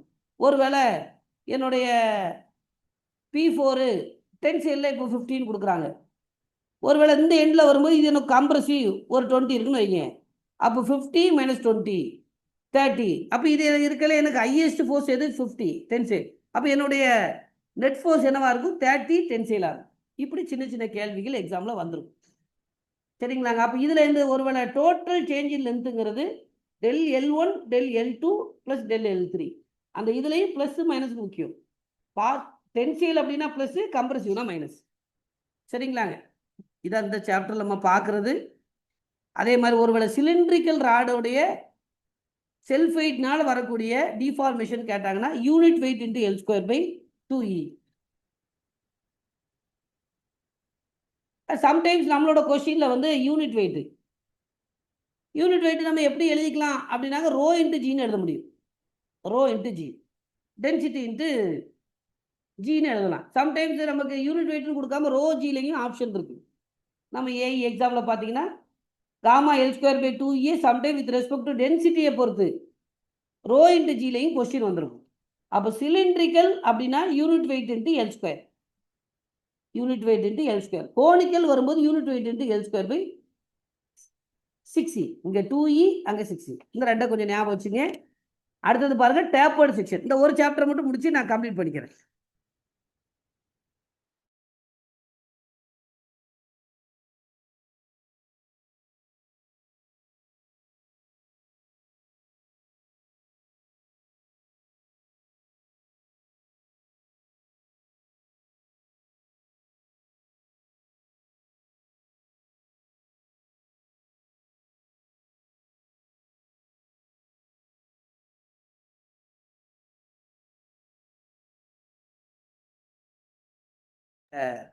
டேப்பர்டு செக்ஷன், அதாவது டேப்பர்டு செக்ஷன்னா எனக்கு ஸ்டார்டிங்கில் ஒரு வித்து, எண்டில் ஒரு வித்து, ஸ்டார்டிங்கில் ஒரு டயாமீட்ரு, எண்டில் ஒரு டயாமீட்ரு. ஸோ இதை தான் நம்ம டேப்பர்டு செக்ஷன் சொல்லுவோம். அப்போ டேப்பர்டு செக்ஷன்லையும் 2 செக்ஷன் நம்மளோட நோட்ஸில் இருக்கும். ஒன்று சர்க்குலரு, ரெக்டாங்குலர். இதுவும் நம்ம ஏஇயில் அப்படியே திரும்ப திரும்ப வந்திருக்கும். இந்த சாப்டரில் முழுக்க முழுக்க நம்ம என்ன தான் படிக்கிறோம், சேஞ்ச் இன் லென்த் படிக்கிறோம். கொஞ்சம் ஃபார்முலாஸாக தான் இருக்கும். ரிப்பீட்டடாக படிச்சிங்கன்னா ரொம்ப ஈஸியாக வந்துடும். அப்போ ஒரு சர்க்குலருங்கிறது பாருங்கள், டேப்பர்டு செக்ஷனுடைய சேஞ்ச் இன் லென்த் கேட்டாங்கன்னா 4PL divide by pi into E capital dia into small dia. ஒரு சில புக்கில் டயா 1 டயா 2ன்னு கொடுத்துருப்பாங்க. மொத்தத்தில் ஆப்ஷன் படிக்கிறது தெளிவாக நான் வச்சுக்க. 4PL pi into E capital dia small dia. ஒருவேளை D1 ஒரு டயாமீட்டரை நான் D1 கொடுக்குறேன், இன்னொரு டயாவை நான் D2ன்னு கொடுக்குறேன். அப்போ D1 D2 என்னோட ஆப்ஷன். அதே இது ரெக்டாங்குலர் ஃபார்முலா மட்டும் கொஞ்சம் லென்த்தியாக இருக்கும். P into L young smallest into thickness capital B minus small B லாக்ல ஈயில் எழுதுறாங்க. அப்போ லான் L capital B by small B. ஒருவேளை இதை லாக் 10ல் எழுதுனா முன்னாடி நான் 2.303 போட்டுக்கணும். லாக் ஈல நம்ம படிக்கிறோம், அதுக்கு மறந்துடாங்க. லாக் ஈல படிக்கும்போது டைரக்டா 2.303 இல்லாமல் எழுதிக்கலாம். ஒருவேளை ஆப்ஷனில் லாக் இருந்து 10 கொடுக்குறாங்கன்னா 2.303 சேர்ந்த ஆப்ஷனில் இருக்கு. சரிங்களா. இதுவும் இந்த கேபிட்டல் பி மைனஸ் ஸ்மால் பியும் ஒவ்வொரு புக்கில் ஒவ்வொரு மாதிரி நோட் பண்ணியிருப்பாங்க. ஒரு சைடோட வித்து ஏ, இன்னொரு சைடோட பி அப்படின்னா இங்கே ஏ மைனஸ் பின்னு வரும். ஒவ்வொரு புக்ஸில் ஒவ்வொரு மாதிரி டெனோட் பண்ணியிருப்பாங்க. நம்ம நோட்ஸில் எப்படி இருக்கோ அதே மாதிரி நம்ம படிக்கிறோம். அதை நீங்கள் தெளிவாக மைண்டில் வச்சு நீ கேபிட்டல் பின்னு ஆப்ஷன் இல்லையே தேடக்கூடாது. சம்டைம் அங்கே ஏ மைனஸ் பியாக இருக்கும். சரிங்களாங்க. அடுத்ததுங்க காம்பவுண்ட் பார், காம்பவுண்ட் பார் இல்லை காம்போசிட் பார். அப்போ மோர் தென் 2 மெட்டீரியலை வச்சு நம்ம கிரியேட் பண்ணுறது தான் காம்பவுண்ட் பார் இல்லை காம்போசிட் பார். அப்போ ஒரு ஸ்டீலு காப்பரு இப்படி மாதிரி நிறைய செக்ஷன் நம்ம பார்த்துருக்கோம். ஸ்டீலு காப்பர் இப்படி 2 டிஃப்ரெண்ட் மெட்டீரியலில் எனக்கு லோடு அப்ளை ஆகும்போது அந்த மாதிரி ப்ராப்ளத்தை நம்ம எப்படி சால்வ் பண்ணுறோம் அப்படின்னா இதான் கண்டிஷன். 2 மெம்பர்லேயும் வரக்கூடிய ஸ்ட்ரெயின் எனக்கு என்னன்னா same. Strain in the first member equal to strain in the second member. ஸ்டீலும் காப்பரும் கொடுக்குறான்னா ஸ்டீலுடைய ஸ்ட்ரெயினும் காப்பர் ஆகக்கூடிய எலாங்கேஷனும் ரெண்டுமே சேமு. இந்த ஒரு கண்டிஷன் ரொம்ப முக்கியம். அப்போ இதுலேருந்து நம்ம சால்வ் பண்ண போகிறோம். என்ன நம்ம கால்குலேட் பண்ணணும்? Total change in length. அப்போ டோட்டல் சேஞ்ச் இன் லென்த்துக்கு நம்ம பொதுவாக சேஞ்ச் இன் லென்த்துக்கு என்ன சொல்கிறோம்? PL/AE நம்ம சொல்கிறோம். இங்கே நமக்கு 2 மெட்டீரியல் வரதுனால A1 E1 plus A2 E2 தனித்தனியாக பிரித்து எழுதும். A1 E1 ப்ளஸ்ங்க A2 E2. அதே மாதிரி ஒருவேளை load taken by the first material, அப்போ 2 மெட்டீரியல் இருக்குன்னு சொல்கிறோம். அப்போ load taken by the first material ஒருவேளை P1. அப்போ இந்த ஃபார்முலாலே பாருங்கள், இந்த ஃபார்முலா இந்த எல்லை மட்டும் நான் எதை வச்சு ரீப்ளேஸ் பண்ணுறேன்? A1 E1 வச்சு ரீப்ளேஸ் பண்ணியிருப்பேன். ஜஸ்ட் இந்த ஃபார்முலா தான் இங்கேயும் வந்திருக்கும். நான் எல்லை எதால் ரீப்ளேஸ் பண்ணியிருப்போம் அப்படின்னாங்க A1 E1ஆல். அப்போ A1 E1 divide by A1 plus A2. ஒருவேளை load taken by the second member கேட்டிருந்தாங்கன்னா அப்போ எல்லை எதால் ரீப்ளேஸ் பண்ணிக்கலாம்? A2 E2ஆல் ரீப்ளேஸ் பண்ணிக்கலாம். இது காம்போசிட் பார் இல்லை காம்பவுண்ட் பாருடைய கண்டிஷனு. கடைசியாக யூனிஃபார்ம் ஸ்ட்ரென்த்து. நம்ம ஏற்கனவே பெண்டிங் ஸ்ட்ரெஸ்ஸில் பார்த்துருப்போம். ஒரு மெட்டீரியலுக்கு எனக்கு யூனிஃபார்ம் ஸ்ட்ரென்த் இருக்கணும் அப்படின்னாங்க என்டையர் செக்ஷனில் எனக்கு பெண்டிங் ஸ்ட்ரெஸ்ஸு கான்ஸ்டண்ட்டாக இருக்கணும் அப்படின்னு நம்ம ஏற்கனவே பெண்டிங் ஸ்ட்ரெஸ் சாப்டரில் பார்த்துருப்போம். அதே தான் இங்கே உள்ளது. பெண்டிங் ஸ்ட்ரெஸ் வந்து எனக்கு கான்ஸ்டன்ட்டு. அப்போ பெண்டிங் ஸ்ட்ரெஸ் கான்ஸ்டண்ட்டாக இருக்கும்போது எனக்குள்ள ரிலேஷன், இந்த ஒரு ரிலேஷனை மட்டும் கொஞ்சம் கரெக்டாக பார்த்து வச்சுங்க. இதை நான் கீழே வச்சு படிக்கிறேன். A1/A2 படிங்க. எப்போவுமே சிம்பிளாக இருக்கும். A1/A2 equal to E power unit weight into length by sigma. Unit weight இன்ட்டுங்க L/சிக்மாங்கிற ஒரே ஒரு எம்பிரிக்கல் ஃபார்முலா ஞாபகம் வச்சுங்க. கடைசியாக வால்யூமெட்ரிக் ஸ்டெயின். இது சிம்பிளானது. அப்போ 3 டைமென்ஷன் வால்யூமெட்ரிக்னாலே எனக்கு 3 டைமென்ஷன். அப்போ ஒரு ரெக்டாங்கிளுடைய வால்யூமெட்ரிக் ஸ்டெயின்னா change in strain along length plus strain along depth plus strain along breadth. இந்த மூணையும் கூட்டிங்கன்னா அதான் என்னோட வால்யூமெட்ரிக் ஸ்டெயின் ஃபார் ரெக்டாங்கிள். இப்போ சிலிண்ட்ரிக்கல் வரும்போது என்கிட்ட இருக்கிறதே 2 டைமென்ஷன் தான், லென்த்தும் டயாமீட்டரும். அப்போ நான் டயாமீட்டருக்கு வால்யூமெட்ரிக் ஸ்டெயினில் எவ்வளோ எடுத்துக்கிறேன் அப்படின்னா 2 டைம்ஸ். டயால 2 டைம்ஸு, லென்த்தில் 1 டைம். இது சிலிண்ட்ரிக்கல். அடுத்தது பாருங்கள் ஸ்பெரிக்கல் ஸ்பியர். ஒரு ஸ்பியருடைய வால்யூமெட்ரிக் ஸ்டெயின்னா எனக்கு இருக்கிறது ஒரே டைமென்ஷன் தான், டயாமீட்டர் மட்டும்தான். அப்போ நான் அதுக்கு வால்யூமெட்ரிக் ஸ்டெயினுக்கு நான் என்ன எடுத்துக்கிறேன்னாங்க 3 டைம்ஸ் எடுத்துக்கிறேன். இதை தான் நம்ம இந்த சாப்டரில் பார்க்குறது. அடுத்தது பார்த்தீங்கன்னாங்க தெர்மல் ஸ்ட்ரெஸ், அதாவது டெம்பரேச்சர்னால இன்டியூஸ் ஆகக்கூடிய ஸ்ட்ரெஸ். அப்போ ஒரு டெம்பரேச்சர்னால இன்டியூஸ் ஆகக்கூடிய ஸ்ட்ரெஸ்ஸை நான் என்ன சொல்கிறேன்? ஆல்ஃபா இன்ட்டு T இன்ட்டு Eங்கிற தெர்மல் ஸ்ட்ரெஸ்ஸை. அப்போ தெர்மல் ஸ்டெயின் அப்போது stress in divide by Young's modulus. அப்போ ஸ்ட்ரெஸ்ஸுக்கு பதிலாக ஆல்ஃபா TE போடுங்க. EE கேன்சல் ஆயிரும். அப்போ தெர்மல் ஸ்டெயின்ங்கிறது எனக்கு ஒன்லி ஆல்ஃபா இன்ட்டு T மட்டும்தான். ஒருவேளை சேஞ்ச் இன் லென்த்து கேட்குறாங்க. அப்போ நான் ஸ்டெயின் ஃபார்முலா நமக்கு என்ன தெரியும்? Change in length by original length equal to alpha T. இப்போ என்கிட்ட ஒருவேளை சேஞ்ச் இன் லென்த்து மட்டும் கேட்குறாங்க, எல்லாம் அங்கே கொண்டு போயிருங்க. அப்போ alpha TL. Alpha TL. Thermal ஸ்ட்ரெஸ்ன்னு கேட்டாங்கன்னா ஆல்ஃபா TE, தெர்மல் ஸ்டெயின் கேட்டாங்கன்னா alpha T, change in length கேட்டாங்கன்னா ஆல்ஃபா TL. இப்போ ஒருவேளை ஏற்கனவே அந்த எலமெண்ட்டு டெல்லுன்னு ஒரு அமௌண்ட்டு ஒரு ஏற்கனவே டிஃப்ளெக்ட் ஆயிருக்கு, டிஃபார்மேஷன் ஆயிருக்கு, இல்லை ஈல்ட் ஆயிருக்கு அப்படின்னா அதில் வரக்கூடிய ஸ்டெயின். இது மட்டும் பன்சால் புக்கை வச்சு காட்டுறேன். இதில் பாருங்க, stress strain when the support is already yield by del amount. அப்போ ஃபர்ஸ்ட்டுங்க actual expansion change in length கண்டுபிடிக்கிறேன். அப்போ சேஞ்ச் இன் லென்த்துக்கு ஏற்கனவே நமக்கு என்ன தெரியும்? டெம்பரேச்சர்னால வர்றது ஆல்ஃபா TL தெரியும். அப்போ மைனஸ் டெல். இந்த ஃபார்முலா கரெக்டாக நான் வச்சுங்க. ஏற்கனவே டெல்லுன்னு ஒரு அமௌண்ட்டு ஈல்ட் ஆயிருக்கு, டிஃப்ளெக்ட் ஆயிருக்குன்னா அப்போது என்னோட டோட்டல் சேஞ்ச் இன் லென்த்துங்கிறது ஆல்ஃபா TL மைனஸ் டெல்லு.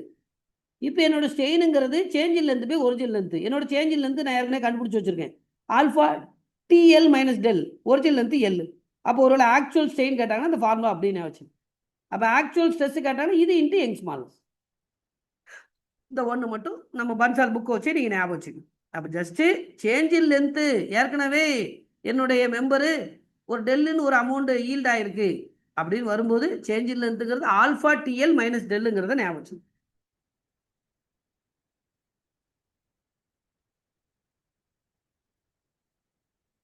சரிங்களா? இந்த சாப்டர்ல கடைசியாங்க, சாப்டரோட கடைசியா ஒரு காம்போசிட் செக்ஷன்ல டெம்பரேச்சர் எனக்கு இன்க்ரீஸ் ஆகுது, டெம்பரேச்சர் டிக்ரீஸ் ஆகுதுன்னு 2 கண்டிஷன் குடுத்துருப்பாங்க. ரொம்ப முக்கியமானது. எக்ஸாம்ல நெறைய கொஸ்டின்ஸ் எது செஞ்சிருக்கும் இந்த சாப்டர்ல இருந்து வந்திருக்கும். 1.4ல த காம்பவுண்ட் பார் அப்படிங்கிற ஒரு கண்டிஷன்ல டெம்பரேச்சர் எனக்கு இன்க்ரீஸ் ஆகுது, ஃபால் ஆகுது. அப்ப 2 டிஃபரண்ட் மெட்டீரியலுக்கு நம்ம கம்பேர் பண்ணுவோம். அது எதை வச்சு கம்பேர் பண்றோம்? கோஎஃபிஷியன்ட் ஆஃப் தெர்மல் எக்ஸ்பென்ஷன் வச்சு கம்பேர் பண்றோம். அப்ப என்னோட ஏ மெட்டீரியலுக்கு கோஎஃபிஷியன்ட் ஆஃப் தெர்மல் எக்ஸ்பென்ஷன் எனக்கு அதிகம் அப்படின்னு நான் எடுத்துக்கிறேன். அப்போ டெம்பரேச்சர் ஃபால் ஆகுதுன்னு நான் இமேஜின் பண்றேன். டெம்பரேச்சர் குறையும் போது கோஎஃபிஷியன்ட் ஆஃப் தெர்மல் எக்ஸ்பென்ஷன் எதுல அதிகமோ அதுல எனக்கு டென்ஷன் இருக்கும். எதுல கோஎஃபிஷியன்ட் ஆஃப் தெர்மல் எக்ஸ்பென்ஷன் கம்மியோ அதுல எனக்கு கம்ப்ரஷன் இருக்கும். நான் படிக்கிறது ஃபாலுக்கு மட்டும். ஒருவேளை டெம்பரேச்சர் இன்க்ரீஸ் ஆச்சுன்னா அப்படியே ஆப்போசிட். அப்போ ஏ மெட்டீரியல்ல கம்ப்ரஷன் இருக்கும், பி மெட்டீரியல்ல டென்ஷன் இருக்கும். சரிங்களாங்க? இதுல ஒரு முக்கியமான ஒண்ணு, கோஎஃபிஷியன்ட் ஆஃப் தெர்மல் எக்ஸ்பென்ஷன் எதுக்கு கம்மினாங்க? ஸ்டீலுக்கு கம்மி. இதை கரெக்டாக உங்க மைண்ட்ல வச்சுங்க. அப்போ ஸ்டீலு காப்பரு இல்லைன்னா ஸ்டீலு அலுமினியம், ஸ்டீலு பிராஸ் அப்படின்னு மெட்டீரியல் கொடுப்பாங்க. ஸ்டீலோட கோஎஃபிஷியன்ட் ஆஃப் தெர்மல் எக்ஸ்பென்ஷனு காப்பரை விடையும் அலுமினியத்தை விடையும் பிராஸை விடையும் கம்மி. சம்டைம்ஸ் ஏபின்னு கொடுக்காம டைரக்டா மெட்டீரியலே கொடுத்துருப்பான் ஸ்டீலுக்கும் காப்பருக்கும். அப்போ எந்த மெட்டீரியல்ல எனக்கு டென்ஷன் இருக்கும், கம்ப்ரஷன் இருக்குன்னா அப்போ ஃபர்ஸ்ட் இது தெரியணும். ஸ்டீலுக்கு அலுமினியத்தை விடவும் காப்பரை விடவும் பிராஸை விடவும் கோஎஃபிஷியன்ட் ஆஃப் தெர்மல் எக்ஸ்பென்ஷன் கம்மிங்கிறது உங்க மைண்ட்ல இருக்கு. அப்பதான் எதுல டென்ஷன் எதுல கம்ப்ரஷன் நம்மளால சொல்ல முடியும். சரிங்களாங்க? ஸோ இதோட இன்னைக்கு கிளாஸை நான் முடிச்சுக்கிறேன். திரும்ப நைட்டு கிளாஸ் இருக்கும். ஓகேங்களாங்க? ஒரு 7 மணியா 7:15ங்கிறத மட்டும் நான் கன்ஃபார்ம் பண்ணேன். ஏதாவது டவுட் இருந்தால் கேளுங்க, இல்லை கிளாஸை நம்ம முடிச்சுக்கலாம். ஸோ எக்ஸாமு நாளைக்கு இருக்கும். நான் எக்ஸாம் கொஸ்டின் பேப்பர் நாளைக்கு ஈவினிங் கிட்ட தான் அப்லோட் பண்ணுவேன். நீங்கள் நாளைக்கு நீட்டாக ரிவிஷன் பண்ணி எக்ஸாமுக்காக நான் கூகுள் கிளாஸ் ரூம் லிங்க்கும் நான் இன்னைக்கு அனுப்பிடுறேன்.